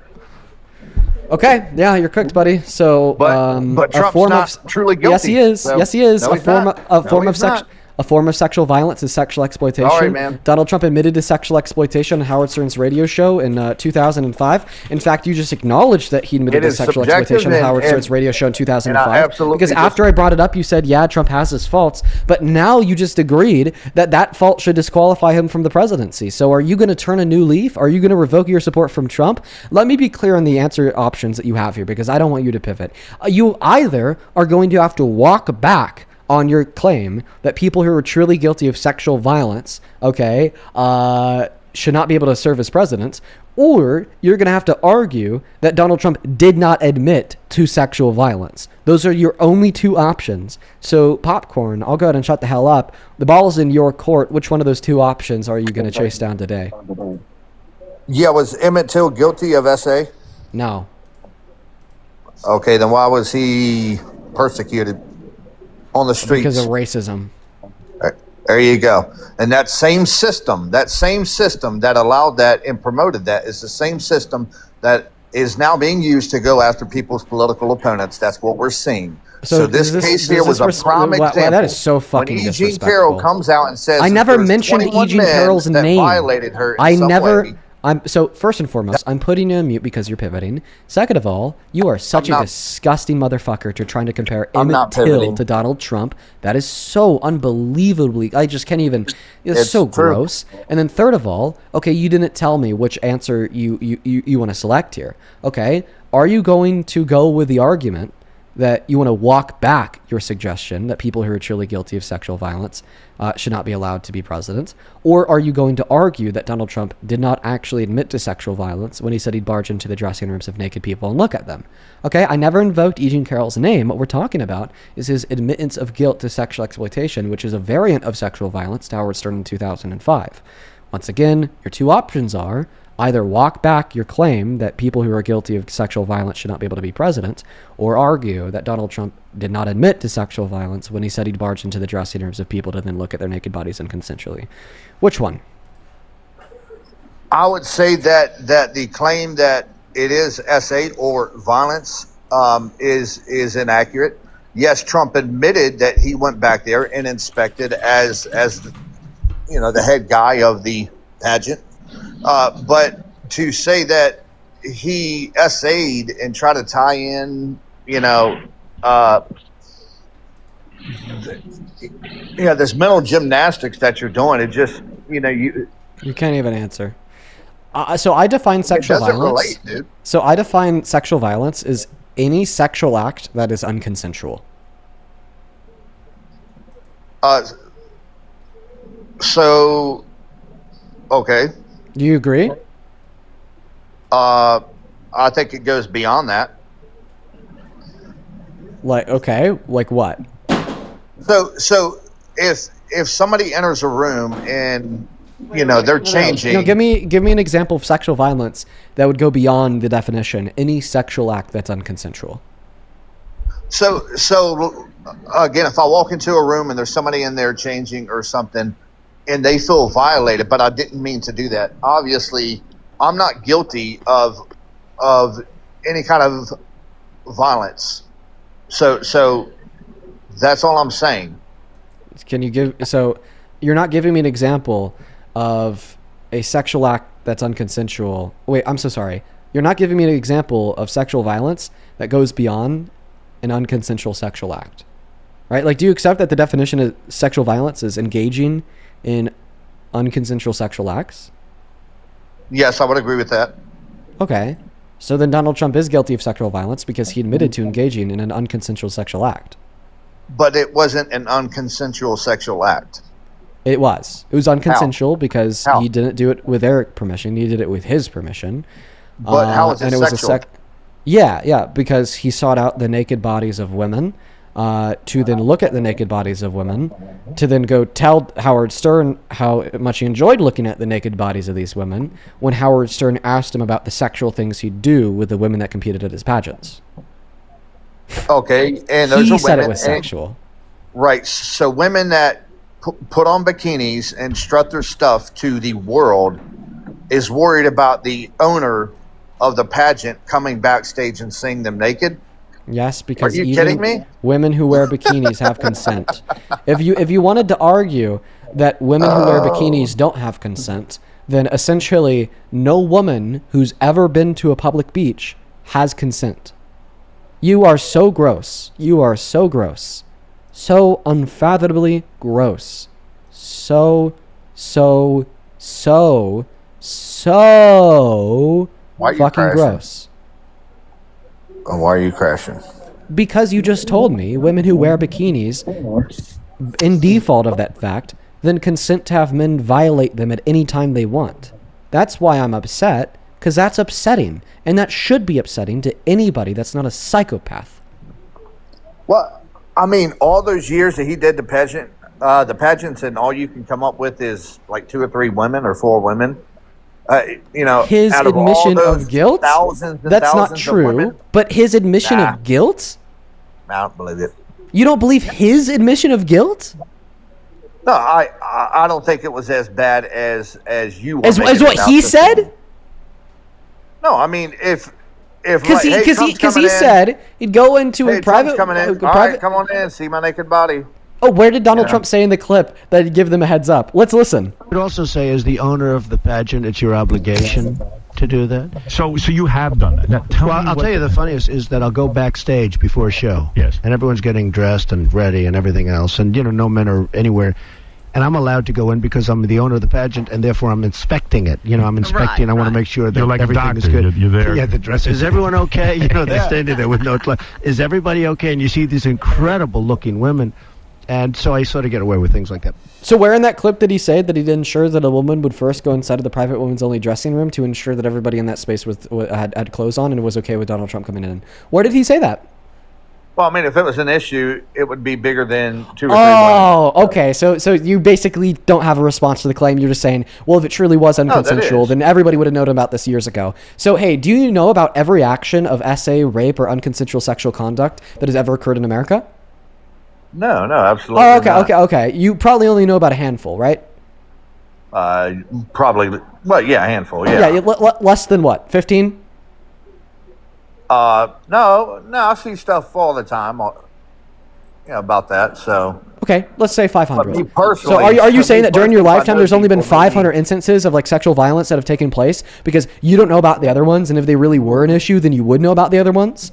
Oh, wait, because that's the argument that you're making about these women and girls. The burden is that you would know about them prior to Donald Trump running for president if they really did happen. Or the argument is that the courts would know about them prior to Trump being president if it really did happen. But then you have to deal with the issue of rain.org that would tell us only 2% of rapists are ever held fully legally accountable in the court of law. So it's either the case that you think that only around 500 instances of sexual violence have occurred because those are the only instances in which you've learned about, or only 2% of rape actually occurred because of the other 98% goes unchecked by courts. The fact that matters is every single day across the world, including in America, women and girls are taken advantage of, and their stories are never told because they're scared as shit to tell them.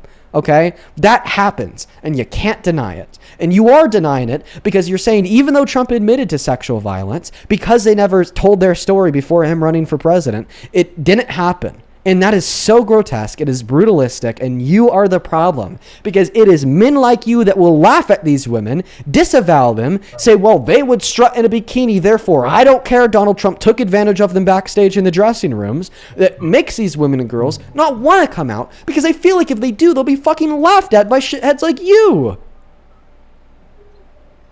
Okay, so can I respond? Yeah, tell me how I'm wrong.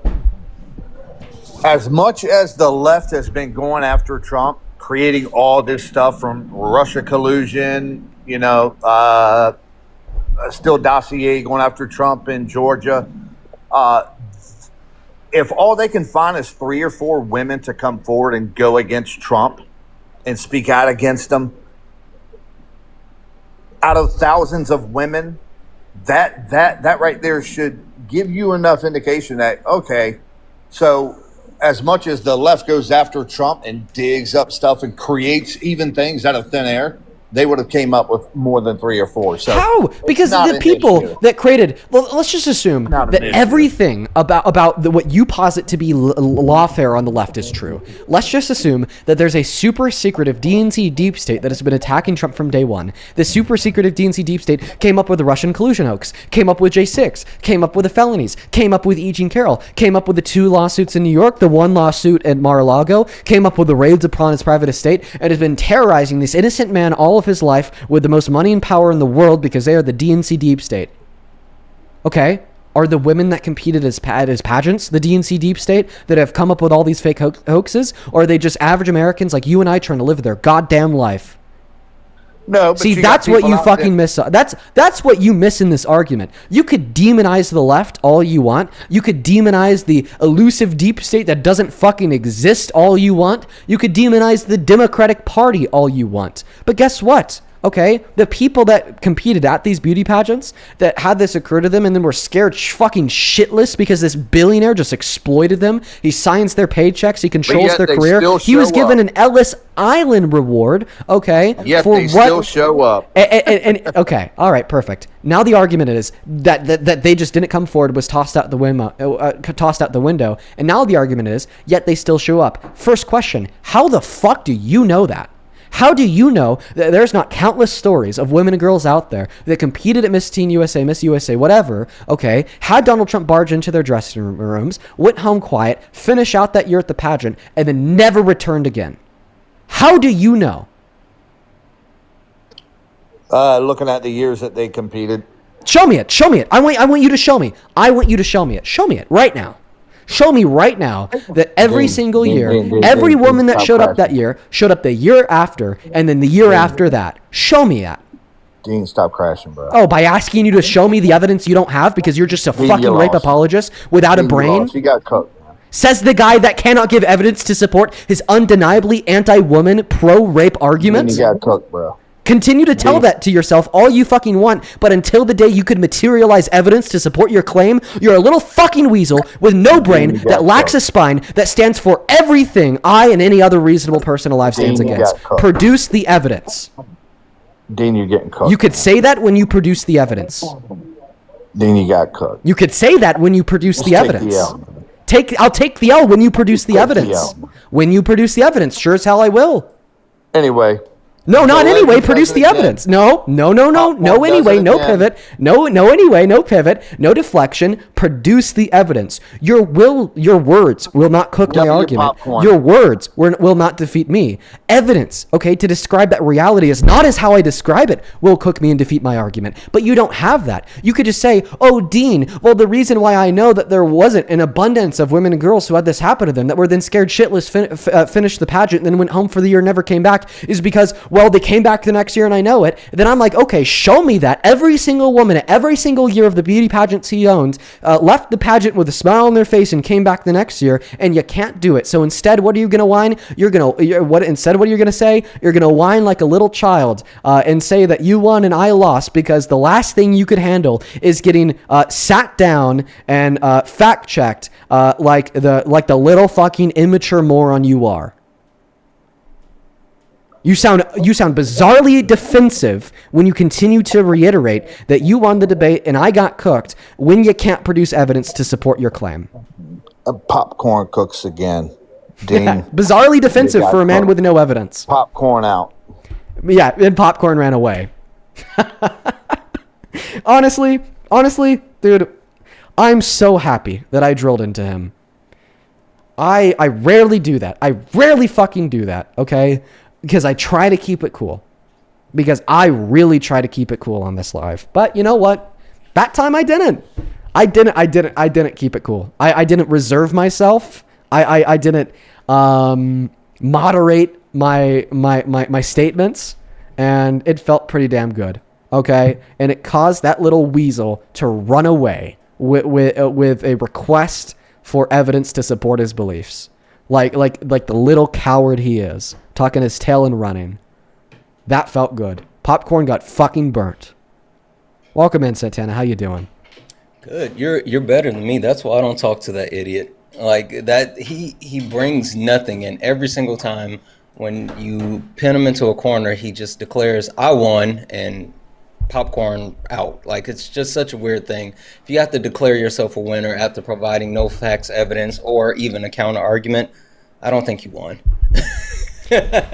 Well, I mean, I like it when people do that, like the whole "you got cooked, I'm out now," because it tells me that they know they're losing. Oftentimes, we'll have people who will join the live who are genuinely just like not smart enough to know that they're losing a debate. But he was. And we know he was smart enough to know that he was losing because of the complete denial of the request to provide evidence, the assertion that he won, and then the exit off stage left really fast. You know, that told me that he was competent enough to know that he was given a losing argument, and he had to save face and run. Yeah, he's just disingenuous. Yeah. We're going to go ahead and get that next guest loaded up into the box right now, folks. Only hop inside of the queue if you happen to be MAGA, y'all. I'd really appreciate it if you guys could follow the rules. Welcome in, Stewart. Do you support Trump? Stewart, you're on the live. Are you here? Stewart AI. Stewart is not here. Okay, goodbye, Stewart. Hey, We're gonna move on. Debate with ChatGTP earlier. Yeah, that happens frequently. No, man.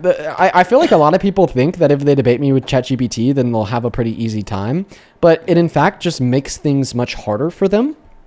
Because once they get the first argument out, which is just regurgitated to them by AI, and then I refute it, then they're just left in the dust. They're completely deserted. They just don't know what to say. They never think about the counter argument. They never think about the rebuttal. It's just getting past that first line. Yeah. Let's go to get that next guest loaded up into the box right now. Only hop inside of that queue if you happen to be an American adult that supports Donald J. Trump as president. I really appreciate it if you guys could please follow the rules of the live stream. Wow, that felt good. I've not cooked that hard in a long time. You've been on one today, Dean. Like from start to now, you've been like BTA, belt to ass. Dude, on God. Yo, Sir Hab, do you support Trump? Wait, time out. I can't hear you. Can you say that again? Do you support Trump? I don't, but I just have a question. I have a question. It's really quick. I really appreciate you for coming up. Unfortunately, tonight, me and Santana are just looking for Trump supporters, and I hope that you have a great rest of your evening, man. Happy Thursday. We're going to go to get that next Trump supporter up into the box right now, folks. We got Lisa K loading in on PayPal. Thank you for the $25, Joseph, from the one person who likes you. Oh, yeah, when that last guy was arguing that nobody liked me. Thank you so much for the $24, Joseph. Let's get 250 Joseph W's. Valerie with the $2 saying there's something wrong with that guest. Then Manavan, thank you so much for the $17 donation who didn't attach a message to the love. Just sent that down out there. Thank you so much for the love, Manavan. Manavan, I know that you're in here nearly every day, and just know that I'm so very grateful for you and all the love in which you've continued to show me. Same thing to Ali. Thank you for the $10 for the quote-unquote coffee money. Let's go, Ali. Thank you. Then Amoni, thank you for the $5. Stormy, thank you for the $5. And Rachel, thank you for the $5. We are all caught up over there on PayPal. Welcome in. Do you support Trump? Dean, can you debate my grandma? Is she with you right now? Yeah, she's right here. Did you get prior approval? Give me a second. She's about to open her door. Well, I mean, did you already talk to her about this? Yeah, I've been trying for a very long time. Okay. Don't get like that. That's crazy, bro. Yo, I got Dean Weather right here. Can you debate him, please? I know, I'm not. All right, let's go to move on to the next guest. Folks, I am more than willing to debate the family members of yours if they are with you and they are MAGA. I love doing that. In fact, that's oftentimes more rewarding than just debating the random Trump supporters that come in here from their FYP. But just make sure that you ask them in advance. I don't want to coerce anybody into a debate or, even just on the flip side, wasting my time. Dude, this came through over on Super Chat. Alex, thank you so very much for the $100 on Super Chat. Alex, you are a madman in the very best possible way. Thank you so fucking much. That is beyond kind, and I'm so very, very, very, very grateful for you. Huge shout out to Alex down below in that chat who says, long-time listener, first-time gifter. Alex, well, what a kind first-time gift. Seriously, thank you. I really appreciate you so much. Trainwreck with the $10 says, Dean, as a woman, thank you. It means the world to me to know that my daughter have people like you in her generation that speak up. Oh, thank you, Train. I really appreciate you. Welcome in, Sandra Marie. Do you support Trump? I'm sorry. You can kick me off. Okay. Moving on to the next guest, we got a couple people loading up, just trying to find anybody. Where did Nathan go? Hi, do you support Trump? Absolutely not. I think Trump is an absolute fucking imbecile. Okay. Hello, D. All right. They were both kids. Yeah. I think you remember me, Dean, right? That's right. Yankee News. You know who I am, right? Oh, you come up here to get cooked again? Do you support Israel? No. Really? Are you a Zionist? Do you support Israel? I do not. Mm. I was hoping you were a supporter of Israel so I could debate you. Show us your Apex stipends. You're actually somewhat woke. Are you still a Trump supporter? It's tough. It's a tough. I vote for him over Kamala Harris, but I'm not really happy with him right now. The whole Iranian conflict. Why would you vote for him over Harris? Border. Actually, before you get into that, I want to thank a couple people here. Lori, thank you for the $5 over on Venmo. I appreciate you. Isabella, thank you for the 5. Joseph, thank you for the 25. Who says for being so on target and cooking MAGA idiots. I'm trying my best today, Joseph, and I feel locked in as fuck. Appreciate you for the $25, Joseph. Same thing to you, Mary. Thank you for the $20. Who says thank you for supporting SA survivors. Well, I appreciate you for the $20, Mary, and that's just common sense, man. Thank you so much.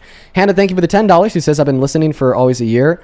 Popcorn doesn't deserve a platform. He comes up all the time. Yeah, I don't think he does. Haley, thank you for the $25. She says, as a woman, thank you for standing up for us. Popcorn is a sad, uneducated man. Dude, literally, fuck that guy. Thank you for the $25, Haley.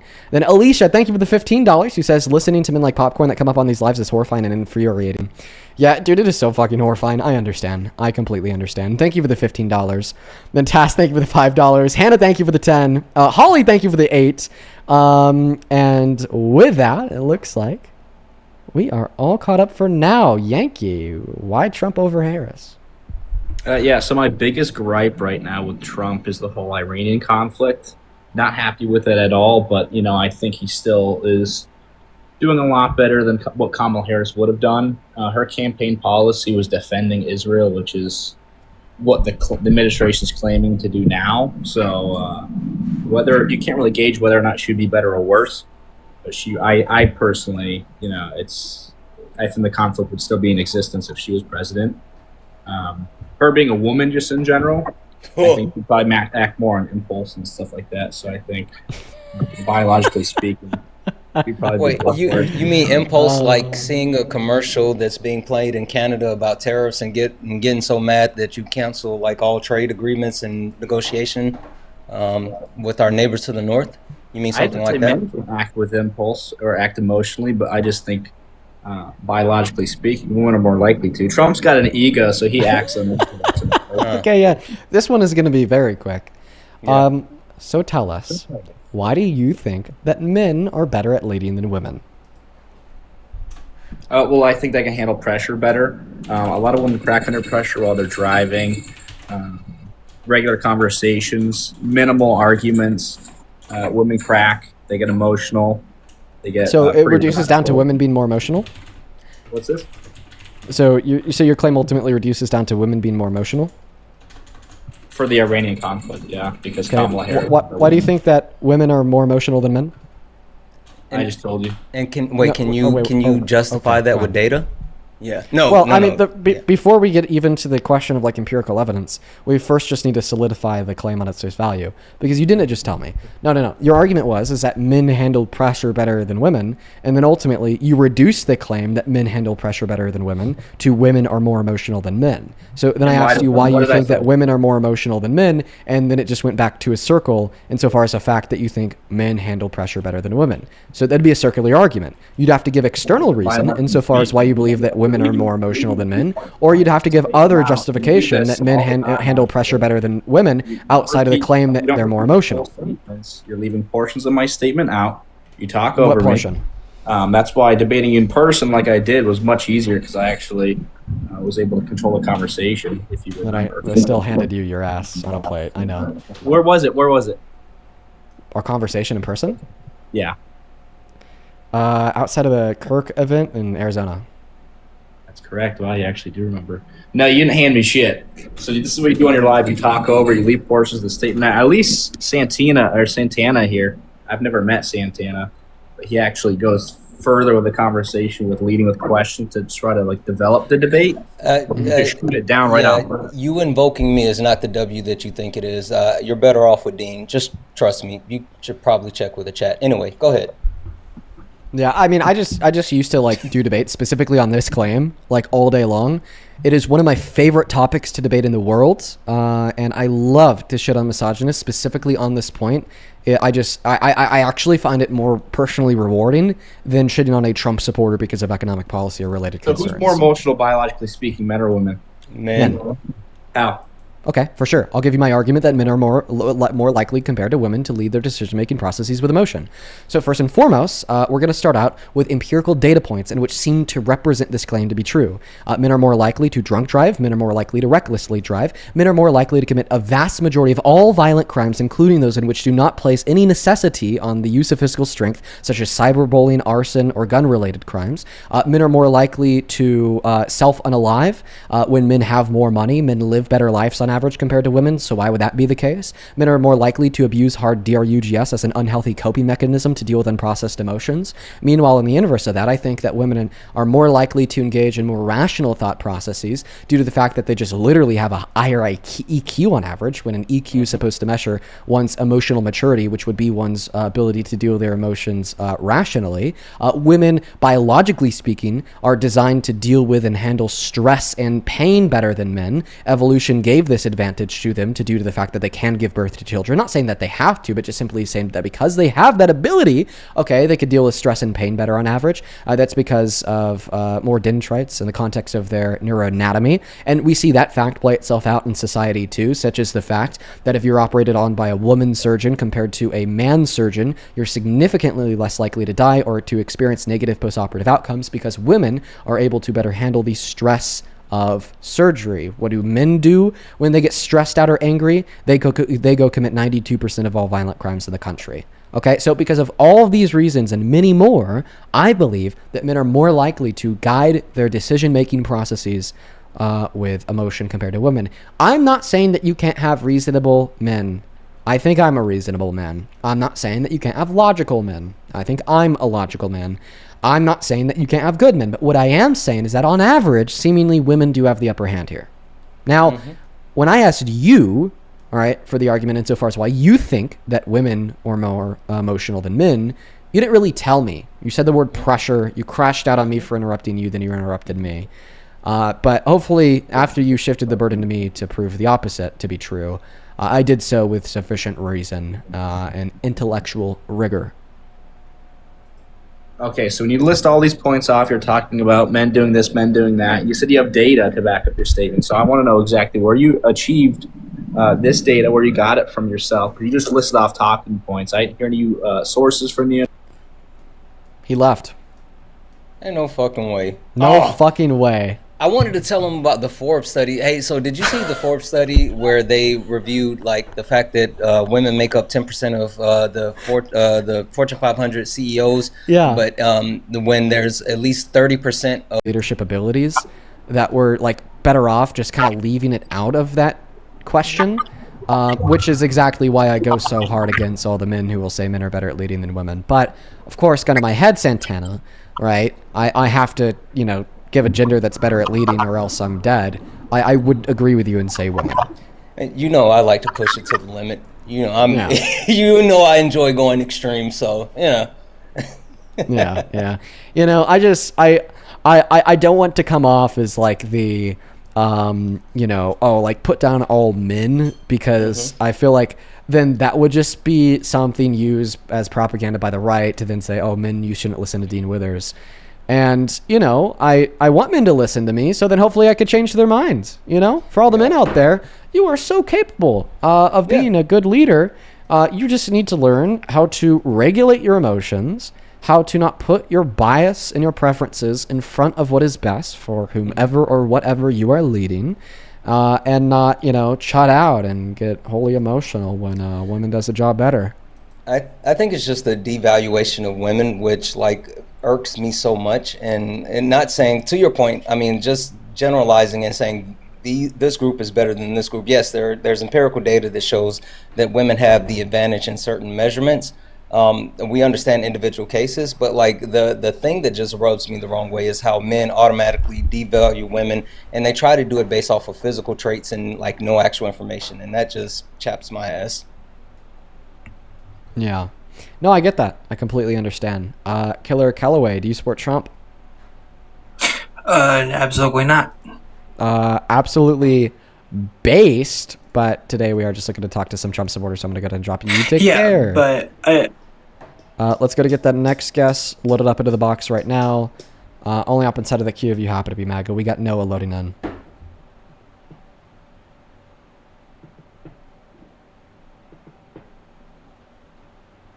Hello. Hey, welcome in. Do you support Trump? I actually wanted to apologize to Santana. I don't know if he remembers me, but I was in his live a week ago, and I asked him to twerk if I sent him $100. I just want to apologize. You didn't send my $100, Bub. I would have threw that thing in a circle. They come up and they try to be weird because they think they can somehow make me embarrassed, not knowing that people don't embarrass me. And again, I am not above doing something strange for a little piece of change, but I'm not going to do it for free. Dude, I was actually watching that. Yeah, I remember that. I remember somebody asking you to twerk for 100. I said to hit you're the not pay above links. doing something strange for a piece of change. Fucking hit the pay links. I'll do it. Yeah, man. I was laughing. I think I was in the gym. I was laughing my ass off. It's hilarious. Let's go to get that next guest loaded up into the box, folks. Only up inside of that queue if you happen to be a Trump supporter. I'd love to have you up here for the debate. Alrighty, let's gotta get the next guest connected. We got Joshua Doan loading up into the box. The box. Hi, welcome in. Do you support Trump? Okay, Joshua is not connected. Moving on to the next guest. Girl Gnarly. Please do not be a Cat's Eye reference. Oh my god. Oh, wait. I have a platform. I forget about that sometimes. They piss me off, man. Something about their music. Have you ever read the lyrics to a Cat's Eyes song, Santana? Dean, I don't know who Cat's Eyes is. Good for you. Good for you. I'm sorry. I don't know. Welcome in, Girl Gnarly. Do you support Trump?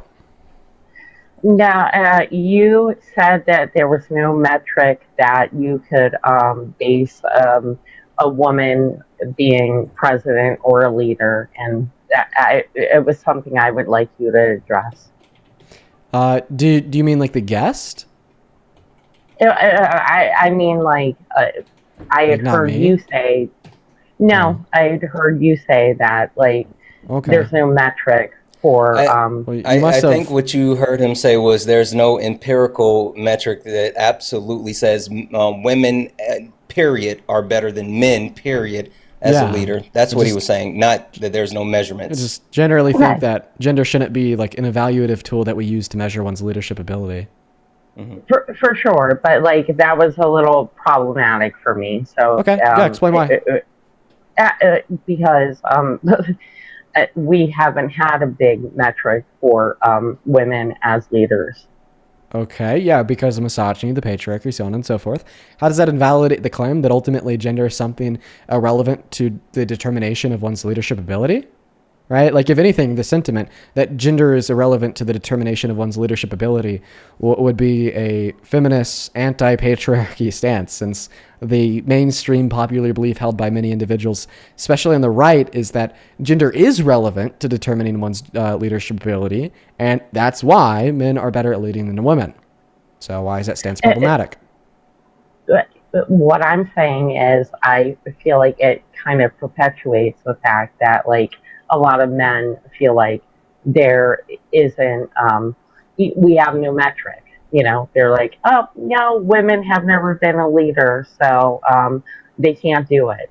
And no, it certainly doesn't, because that would be an argument that gender does matter in determining one's leadership ability, because women haven't led historically, therefore women a gender are not, or would not be as good at leading today.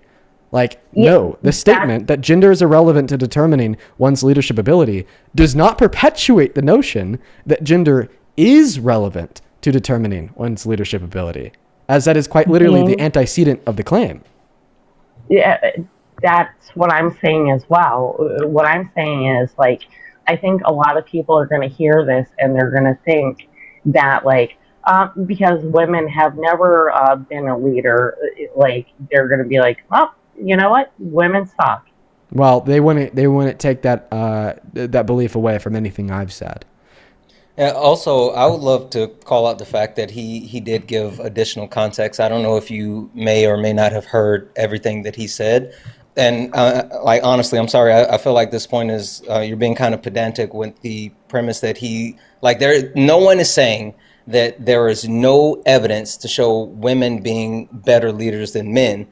Like we said that you can quantify the metrics where women are better leaders than men, but saying that men or women specifically are better, like that's not a thing. And then using gender as the base just to determine the quote unquote better leader, that's unfounded. That's the entire point. Yeah, bro. And like, I'm just going to be honest. Like, I'm low-key like an abolitionist of all prescriptive claims based on gender.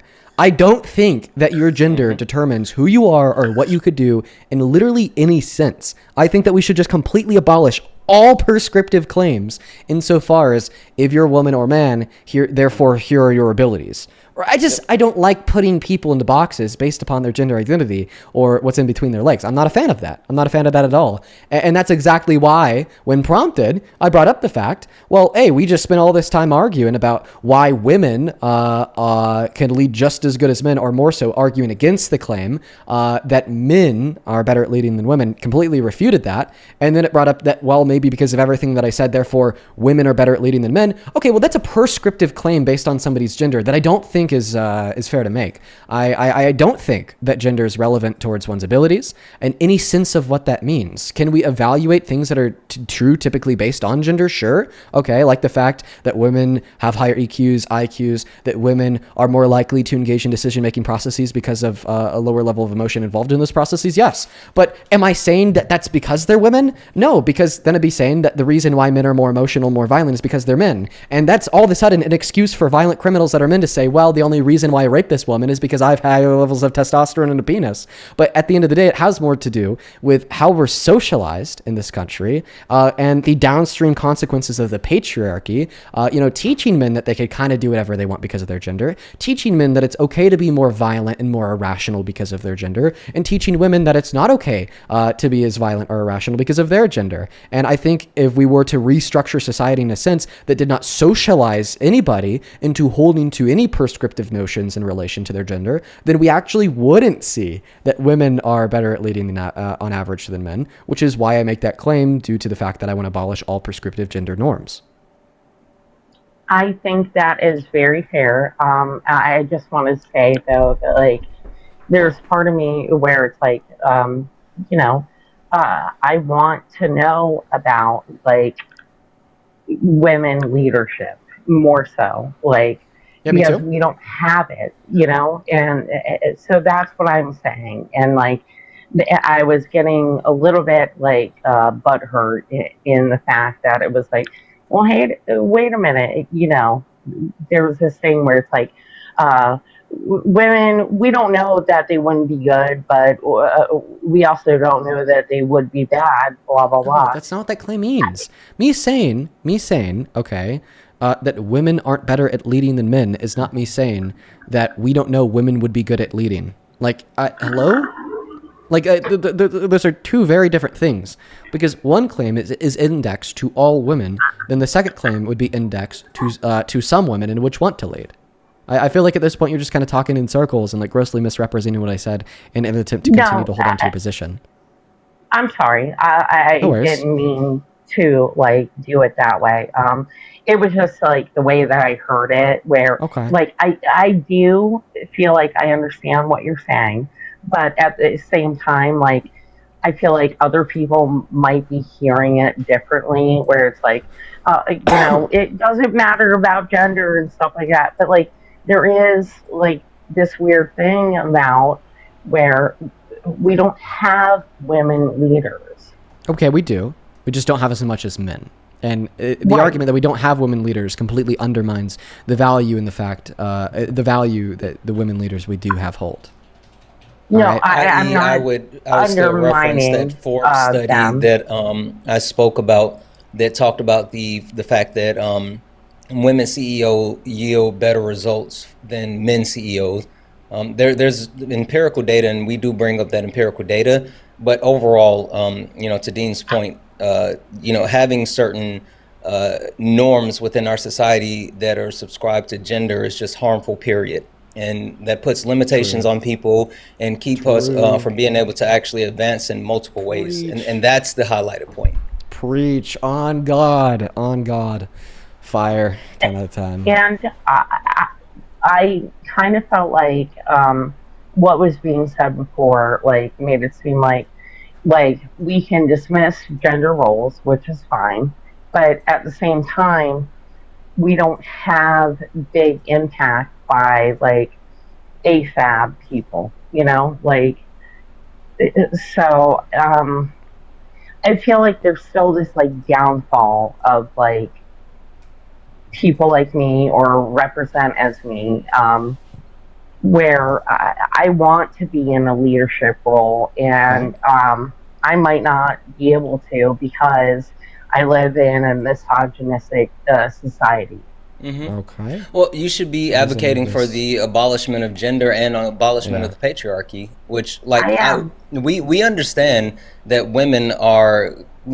Let's keep it serious. Women are looked at as second-class citizens by so many people when that's just not true. And so what you're saying as far as like having a lack of opportunities based off of just gender representation, and that's, women and femme presenting people, like all of it is something that we actively have to fight against. And, I think that sometimes we can get locked in so much on the struggle of one group that we don't think about the whole. I just want to make sure that we're being very direct here. right? Sure. Do you still contend the point that it's bad for me to say, like, all like women aren't better at leading than men? Like, in the sense that, like, I don't think that there's any prescriptive gender norms in which we should apply to people, and I don't think that anybody should be boxed into what their gender allows them to be in accordance with claims such as men are better at leading than women, or women are better at leading than men. Can I say this, Dean? I do like what you're saying, but I also wanted to ask Santana to like reiterate their point. Okay. No, but I'm like sorry. seriously, I just have you on the live specifically for conversation about the point that you made about what I said. So, do you still do you still like hold to the belief that it's wrong for me to not place any prescriptive gender norms on anybody, even if it means not placing the prescriptive gender norm on women, that they're better at leading than men? Do you still argue that's wrong for me to do? Well, I'm like 50-50 because like in like 2 sentences or less, convince me that I should place a prescriptive gender norm on women and argue that they're better at leading than men innately because they're women and because men are men. I'm not saying that. What I'm saying is that we have a lot of people who are talking about how men are, whatever their prescriptive thing is that they're better at leading, and women are always worse. And you hear a lot about this, about Kamala, right? Better at leading. Okay, so yeah. So what to do with the fact that there's misogynistic people out there that think men are better at leading than women means that I should place a prescriptive judgment on women and argue that they're better at leading than men, instead of just being honest and say that gender has nothing to do with leadership abilities, and applying that honesty to debunking people that will say men are better at leading than women. Hey, I'm not saying that at all. It is. Then I'm unclear on what your argument is. Because if that's not what you're saying, then I don't know what the hell you're saying. Can I just call out this point? So, like, the position that you're taking, I know you said that you're a gender abolitionist, but the position that you're taking is one of more so womanism and feminism. No, and I didn't say that at all. No, I'm saying that's the position that you're giving, right? And I understand the position. Like I get it. I think that what Dean is saying is that he's taking the true position, which would be a gender abolitionist position, which would be the destruction of all gender norms and roles and those assignments within society. And the way that you do that is, yes, like you do combat the premise that men are better than women, but then you also highlight that anyone, just like I said, well, women are better, and he said, well, I don't want to say that because then that's diametrically opposed to what we just debated. So, like, I think the entire premise is, while we want to highlight the ability of women and femme presenting people at all times, we never want to say that it's solely highlighted because it's women and femme presenting, and just like we never want to say it's men. So, like, the abolishment of those norms across the board would be more beneficial than just saying, make sure you just highlight this one thing. It's combating the stands from each side when it happens. Yeah, and I have nothing against what either of you guys are saying. Like, I think there might be a misunderstanding, but like, I'm into what you both stand for real. Like, well, you came up here and you told me that what I stood for is problematic. Let's not misrepresent that. Dean, I'm sorry, but the claim, Dean, what you believe in is problematic is different than the claim, Dean, I'm into what you stand for 110%. Okay, well, Dean, am I allowed to change my position? Because, like, I understand what you're saying now. Okay. You know what I mean? Perfect. Awesome. I'm so happy that you could understand. I appreciate you for the conversation. I hope that you have a good rest of your day. We are going to go and head back to abide by the rules here, folks. I hope that you have a good rest of your day, ma'am. I hope you have a good rest of your day. Only up inside of that queue if you happen to be an American adult that supports Donald J. Trump as president, folks. We probably have time for one more debate. Only up inside of the queue if you are MAGA. You always get caught up on side quests. I don't know. I do it every once in a while. Like, you know, especially when people tell me that I believe in things that are problematic, right? Like, I'm open to hearing people out, and like, I want to hear people out, because if I believe in something which is problematic, well, I'll change my mind, and I'm willing to hear it out when people make that argument, because I'm willing to change my mind. But like, at the same time, that doesn't mean that I'm not going to give pushback on it to like see if the position that I believe in something problematic is true or false. Welcome in. Do you support Trump? I do have a hot take that I want to share. Trump's word, I'm going to go to ban you. And the chat, she just said, no, you aren't. Listen, just because your argument that I believed in something problematic ended up being false, it does not mean that I'm not open to hearing arguments out that aim to conclude that I am problematic. Like you just, like inevitably, you sometimes have to accept that you're wrong, if that makes any sense. And just because people are not willing to act as if something in which is true, that something in which is false is actually true, it doesn't mean that I'm not willing to hear out critique. Hi, welcome in. Do you support Trump, Chloe? Chloe? Deansy, how are it's you? Chloe. Yeah. Are you still like insane or whatever? Insane? That's subjective. Well, Okay. Well, I mean, that's my subjective judgment. Right, exactly. So you can't just be like, are you still insane? You have to say, are you still insane in my opinion? Right? You'd have to. Well, I mean, do you believe God exists? Do I believe that God exists? Yeah. Absolutely. Would God consider it to be insane to support a blasphemer as the most powerful human alive? If so, then it is objectively true that you are insane, because that is God's consideration. Dinsey, he's a healer. Donald Trump is a healer, okay? No, he's not. He can't heal people with his hands. That's not true. He's a healer. He's It's just our not country. true. Come on, man. Come on, man. How's he healing the country? Or sky high in gas prices, soaring unemployment, bunch of layoffs, most manufacturing bankruptcies since 2010. Well, I can tell you he's not supporting the Triple K. Well, I mean, the Triple K supports is. him. The national leader of the Triple K endorsed him as president. Really? When did that happen? Before the election. Can we see that? Dennis Duke is one of his biggest supporters. Also, not just the KKK, but also the Proud Boys, the Oath Keepers, the Boogaloo Boys. Like, this is such a horrible argument that you're trying to make. But also, is that a fake Southern accent? What'd you say? Are you putting on like a fake Southern accent, like a No, Southern every belle? time that Dean I come up on Dean's panel, he makes. Well, there was one time, the last time I talked to him, he was like, "I'm a Trump supporter," and I think it's funny because I'm from the South, you know. So now Dean's from the South. We're all from the South. I'm literally from the South. A bunch of white supremacists support Donald Trump. Oh yeah, a shit ton of them. That's why I said this is such a horrible argument. Like, this is a really bad argument. Here's an Define example. white supremacy. Define white supremacy. Yeah, Santana will give you a great definition of white supremacy here in a Yes, moment. I want to hear it. But one really good go ahead, Dean. I was just going to say real quick, one really good example of a white supremacist with a pretty big platform supporting Donald Trump would be Jared Taylor, who said that Trump has given, quote unquote, white interests a voice and a reason to act. Jared Taylor, if you don't know, is a massive white supremacy. He has been for a while.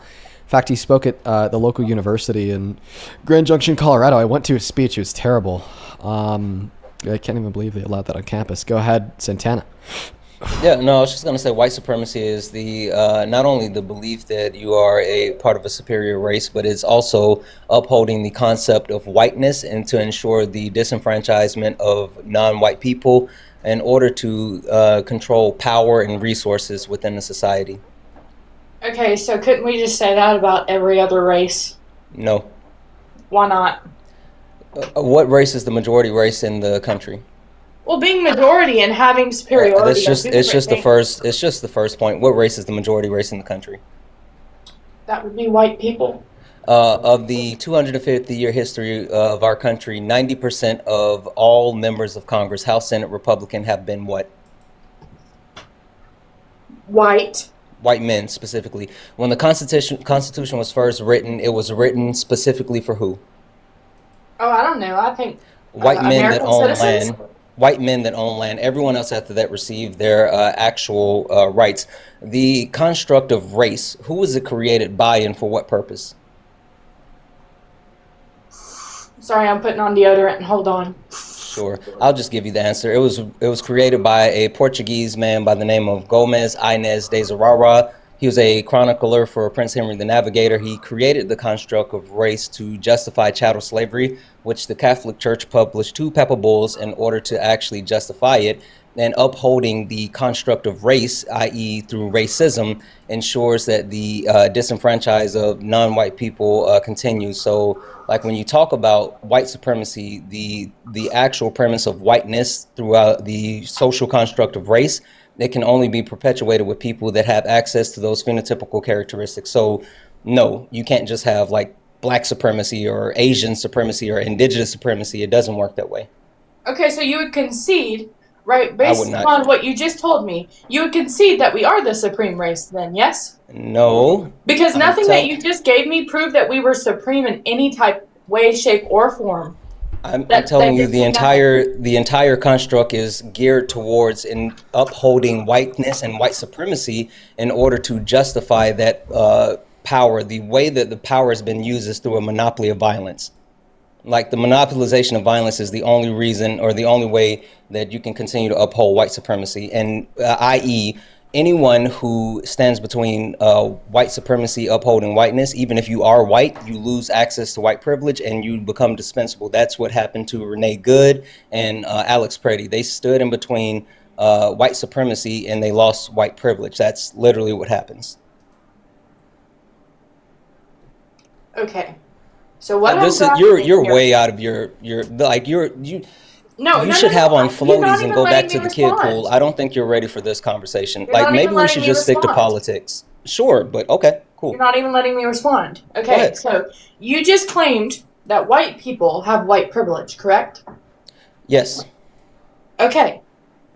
You would say that no other race in the United States has any type of privilege, correct? No. Do you understand what white privilege is? Well, based upon the definition of white supremacy that you just gave me, I would That assume white that being supremacy born and white is a privilege are privilege. two different things. Do you know what white supremacy is? I'm sorry, You white privilege is. literally White just broke it privilege. down for me. I'm using your definition to No, combat you right white now. supremacy and white privilege are two different things. Do you know I what know white that. privilege is? I just gave you your definition back to you. I said that if white people are born in America, are they automatically given white privilege considering Yes. you claim that we were built upon privilege? Yes, white privilege is the ability to move through society without the additional barriers of race, i.e., it does not mean that you are lacking any type of hardships or any type of struggles. It just means that you don't receive the additional barriers that other races receive. That's all that it means. Can I give you a undeniable example of white privilege? Are you gonna say the Veil of Darkness study? I heard. Yep, fucking love the Veil of Darkness. It is an undeniable example of white privilege. I love to bring up redlining and the fact that in 2024, Wells Fargo, Bank of America, and Navy Federal Credit Union were all successfully sued for redlining, which is the practice of separating people due to their race, and it is a practice of white supremacy. And white people who were caught up in that, they didn't do anything wrong. They didn't even know, but they benefited from white privilege because there was racial profiling that was used, i.e. white supremacy.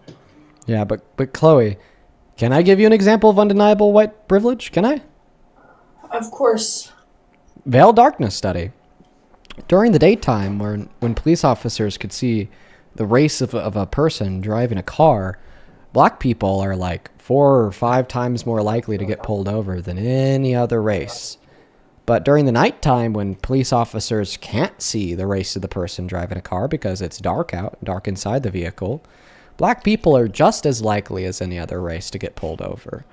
How can you possibly explain this without invoking white privilege?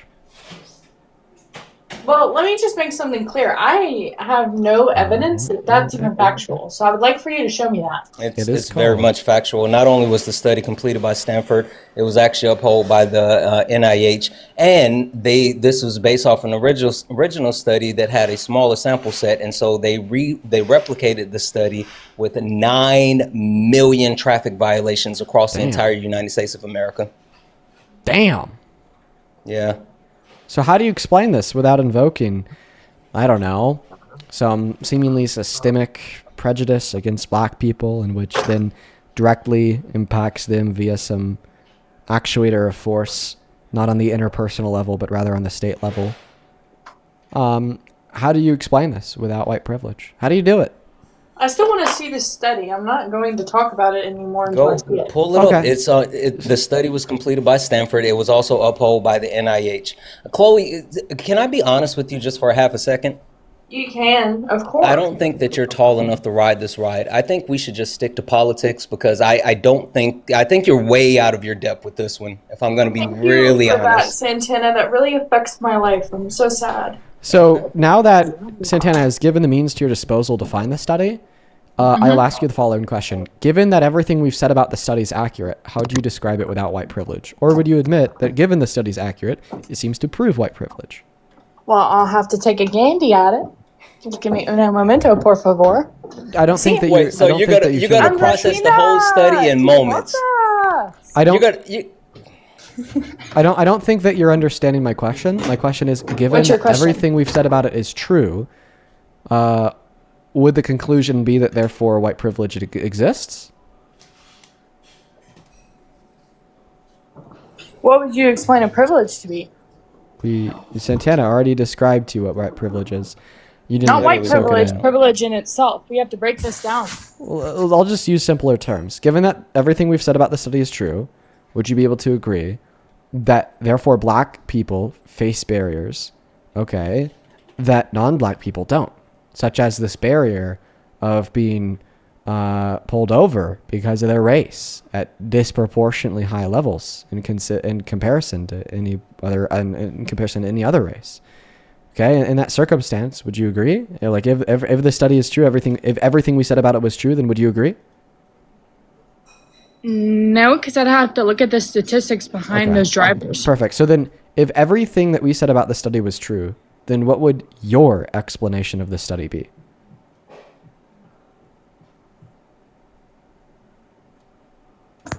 Sorry, guys.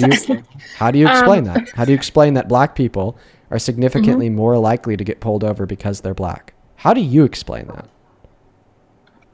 So did any white people get pulled over? Yes, there were 9 million traffic violations. And just to chime in, FYI, you said you need to take a look at the study. I've been through this entire exercise with disingenuous people just like yourself who said the same thing. And I downloaded the entire case study for one specific area, because you can go to the study, you look through the data, you can see all the traffic infringements for every single state, every single area. If you pick one, the actual download of data is massive. I downloaded it onto my computer, and then the person just ran. And so I processed and went through the data myself. I'm telling you, there is a complete representation across the board. There is no area that was left unchecked. Rural city, West Coast, East Coast, all of the above. Again, 9 million traffic infringements.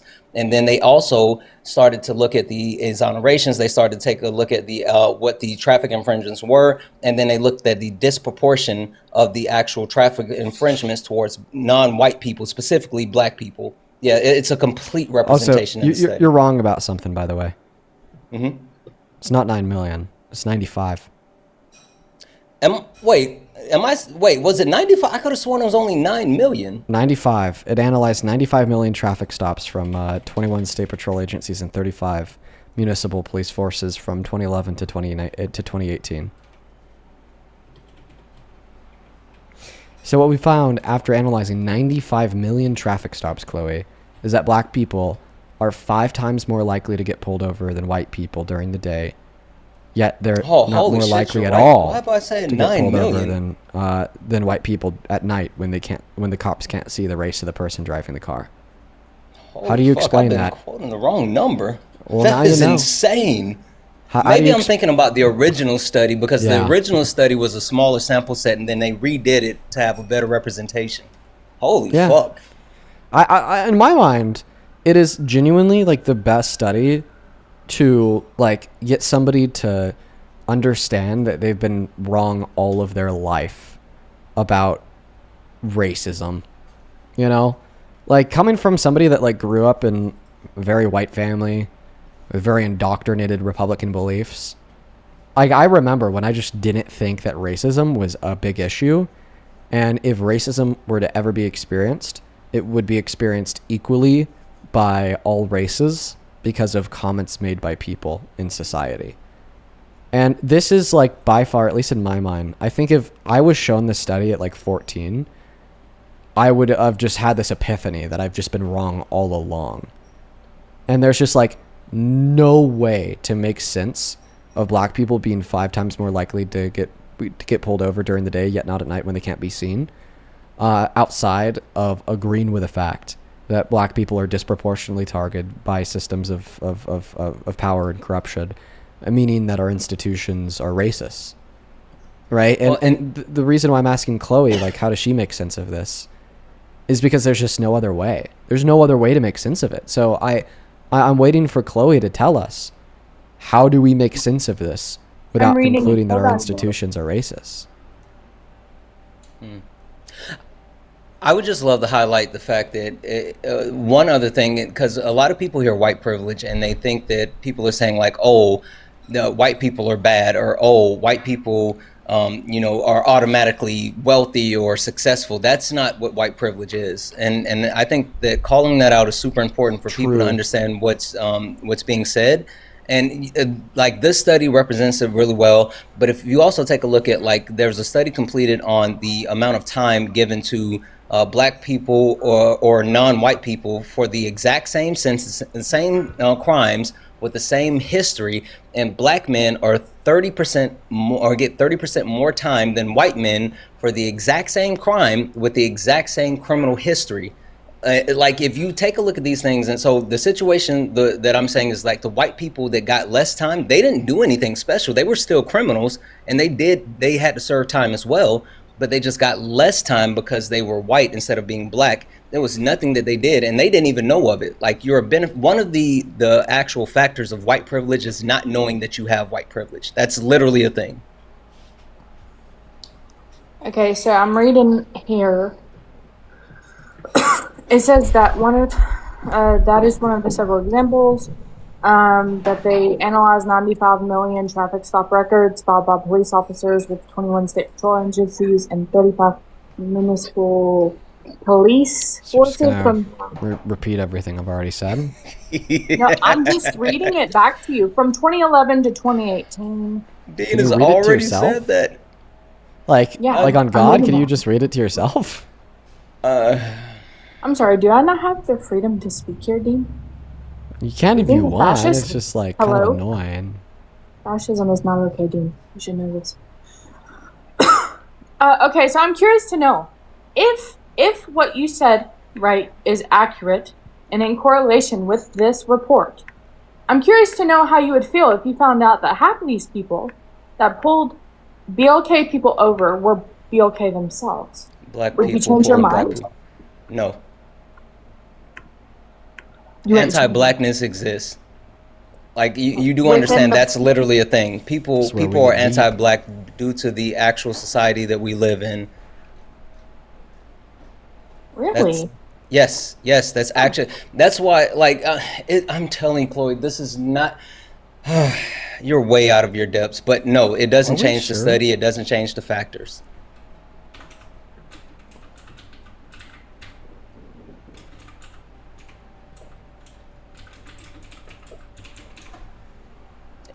Yes, she did lose her accent. Someone said, did she lose her accent? Yeah, she did.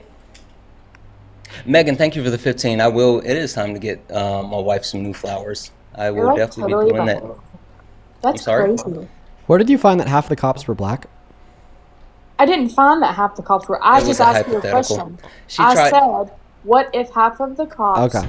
that pulled Okay, well, yeah, we beat your these people hypothetical. over, So I was how, just how do you asking make if you would change your opinion. how do you make sense of this study without invoking racism in our institutions? How do you make sense of I just don't think it it? can be accurate. I just don't think this report can be accurate at all. Why? How would they make the determination? Wait. I just want to clarify. Like, you're just saying that it's inaccurate. Okay, well, like, I hate to be that guy, but like, this is like not that hard of a study. It's rather simple. Okay, you just need enough time with enough people to sit down and skim through 95 million traffic stops, likely at like large groups at a time, because we're talking about databases here. Okay. Yeah. So then you just look at the race of the person that was stopped. You look at the time of day. You go on an Excel spreadsheet. You say, if the time of day is like before 7 p.m., for instance, you know, like take how many black people were arrested and put it in this box. Take how many white people were stopped and put it in this box. If the time of the day was after 7 p.m., but like before 5 a.m., take the amount of black people that were stopped and put it in the second box. And then take the amount of white people that were stopped and put it in this fourth box. And then you do the ratio of white people to black people for the hours of like 6 a.m. to 7 p.m.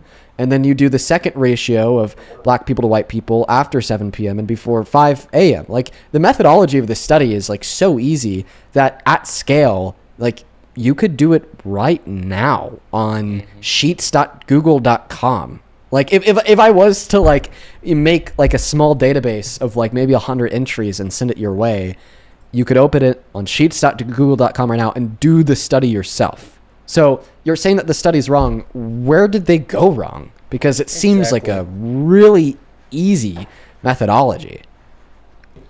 Also, just to highlight, this is not the first study of this. Again, this is the second iteration that was based off of a study, and then also NIH did an iteration based off of this to get more comprehensive data, specifically talking about like the biases that cause cops to perceive black people as threats, i.e. if they see them with a cell phone, they visualize the cell phones as guns. Like NIH did a correlation study using the veil of darkness to do a more in-depth study. So not only is this widely acceptable across the board because it's the second iteration with a large sample set with such an actual adverse way of, not adverse, but a detailed way of looking at all the information, it's been replicated and used to create additional studies. So yeah, to Dean's question, how are you saying that this is wrong?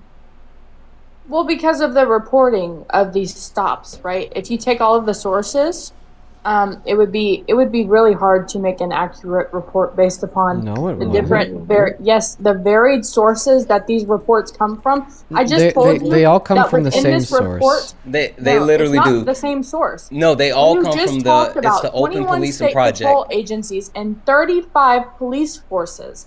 Those are You mean two the different- individual law enforcement entities? That's what you're saying? No, Yeah, not but, even like, that itself. But we're talking about so the law enforcement agencies are required by law to record this information, and then their records departments are required by law to make that publicly accessible to anybody that would request it through FOIA.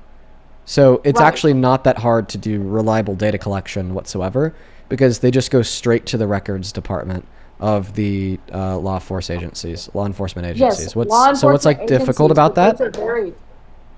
Those are varied. Where does the unreliability factor into the equation? You just call the records department of the law enforcement agency. Why is that data unreliable? Because they come from varied sources. I just told you that. Wait. That But would make they it all more come. reliable. Yeah. If anything, that'd make it more reliable. Because if it was just like one law enforcement agency, if like they were wrong about a ledger entry, and instead of typing in that this month they pulled over 50 black people, they accidentally put 2 extra zeros, 5,000. Oh fuck, ratio's thrown off because of one simple human error. But when you go to like 100 agencies across America, well, then your data can't just be thrown off by one simple human error. But I mean, like, once again, they're not allowed to make those errors. Those errors lead to lawsuits. The lawsuits lead to the county tax, collector county tax being spent, and then that leads to these law enforcement agencies being underfunded and not respected. So they reliably collect their data. They reliably report their data inside of their internal records department, and then their internal records department have to reliably give that data based upon a FOIA request to anybody who asks. So, do you understand how you're wrong in suggesting that the fact that it was from a lot of agencies makes the data unreliable? Because such as Santana was saying, it makes it more reliable? More inconsistencies, 110%. But I would Can you show also us say, one of those inconsistencies? Just one. well, I would have to be the one reporting them, right? To be Oh, able okay, to say so just to something. clarify, you're basically But to sit assuming here that and say that it's just to completely clarify, accurate is just as bad as my claim. just to clarify, why? Just as bad as my claim. Why? Prove it's inaccurate. We have reason to believe that it's Well, you accurate can't prove due to it's FOIA. accurate, so I can't prove it's inaccurate. You Wait, see? I We're one actually I understanding. can give you really good reason to believe that it's accurate, because if they don't accurately track their data, then they get shut down. Okay, and there is not a single the municipal police department, nor a single law enforcement agency otherwise inside of the data set that you'd be able to point towards and demonstrate that they've produced inaccurate data, right? Like, now you're just saying that like the data as a whole is inaccurate. This is like saying that like crime stats as a whole are inaccurate. This is like saying that we can't reliably trust the FBI to tell us how many people were arrested for arson last year, but then you trust those stats. I know that you sure as hell trust the stats about undocumented immigrants, but I guess you can't, because you can't prove to me that it's accurate. Like, this is just like so like clearly, right, like a bad faith argument to make, especially when this data and its accuracy is approved by Stanford, the NIH. Okay, not to mention that these law enforcement agencies have to do quarterly audits on their data, right? Can you point me towards a single one of the quarterly audits from any of the agencies involved in the data collection to demonstrate that they had made a revision that wasn't accounted for by Stanford? I can give you plenty of examples of law enforcement agencies that have been shut down for inaccuracies, 110%. You made the claim that they never get shut down for inaccuracies, but I see inconsistencies right here, and I have reports of all of the agencies that were shut down due to bad Yeah, so you admit when they do an internal audit and they discover that their data is inaccurate, they get fucked for it. So show me one agency involved in this study that got fucked for an internal audit that demonstrated data to be inaccurate. Do it. Yeah, let me look up the agencies. Give me un momento. Like Chloe, you're just like a legit droid, bro. Like, you're an actual bot. I hope you know that you're just like an actual You continue to bot. put me up here, so why is that? Oh yeah, good point. No, good point. Fair. Like, I'll just call this out. Like, challenging the idea of like white privilege or white supremacy or any of that. Like, I'm good with that. Like, I'm more than happy for us to go back and forth and stress test the logical consistencies behind what we believe. But then when people unbasedly and unfoundly like question empirical data and like the experts, like that really gets to me, because for people to pretend as if they have the ability, or if they've even taken the time to actually comb through data and analyze the data and ensure that it's all accurate without actually even being able to like process it, it's like, that's the thing that gets me. You're gonna criticize the methodology and the data without ever looking at it. Yeah, but then they never criticize the methodology and the data behind the disproportionate arrest rate of Black Americans without ever looking at it. They don't criticize it. They Because just if they did accept it. look at it, then they'd account for like the exoneration rate of like 84% for 14% of our population. Dude, it's like, yeah, they will never criticize this data without ever looking at it. But then they will only criticize this other data without ever looking at it. It just, there's not a, dude.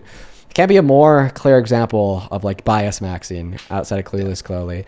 And she actually did make a good point there when I kicked her. She said, Dean, well, if I'm such a bot, if I'm bot maxing and I'm just like an idiot and I go nowhere inside of these conversations, why do you have me up here? No, actually, I had no counter objection. She gagged me. So I kicked her less than like 3 fucking picoseconds later. J-Dub, thank you so much for the $50 donation on Super Chat. I really appreciate you so much, J-Dub. J-Dub with the $50 says, I was up like 3 hours ago and he was frying them, lol. It doesn't matter when I show up because Dean is always cooking. My guy. Thank you, J-Dub. It's good to see you again. I know that you'll always hang out in here with us. Just know that I really appreciate you. Show some off to J-Dub down below. Marnie, thank you for the $14, who says, you're golden. I wish my mom would talk to you. Bro, get her to talk to me. I'd love to debate her if she's MAGA, Marnie. Thank you for the 14. Elida, thank you so much for the $10, who says, I was told I want to be a good GM because I'm a woman. Fuck them. You know what? I became the first female GM in my franchise and led to the top store for 2+ years. That is awesome. I'm so proud of you. Good for you.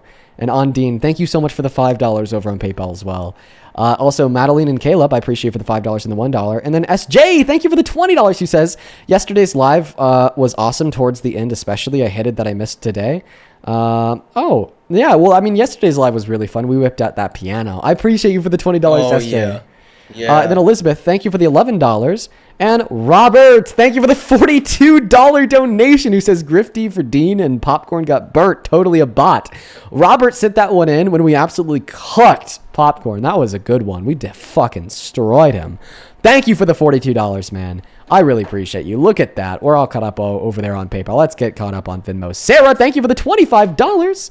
Thank you so much, Sarah. Huge shout out to you. Sarah with the 25 says, people like this lady and that Popcorn guy are why I have no hope for this country getting better within my lifetime. Here's to hoping it gets better within yours. Keep up the good work, Dean. Well, thank you for the $25, Sarah. And maybe something that'll be good for you to remember, Sarah, is that just because their voices are loud doesn't mean that they're of the majority. Okay? Right. Thank you for the $25. Andrew, thank you for the $10 as well. Oh, something else is, if the people on my live stream continue to get crazier and crazier and crazier, it's actually a good thing. It's really unintuitive why it's a good thing, though. This is when you just kind of have to trust the process. It's selection bias. If the people who join my live stream on a daily basis were more reasonable like you, were more calm like you, were more willing to engage in productive dialogue and change their mind based on the facts like you, then we'd be in trouble. Because that means a lot of people, including the reasonable Americans, are supporting something so unreasonably insane we're fucked and doomed. Mm-hmm. But when the people that start joining my live stream on a daily basis are like you in no sense, completely estranged, completely radical, completely lost their mind, okay? They're no longer representative of the majority of us. They're no longer representative of the reasonable faction of us.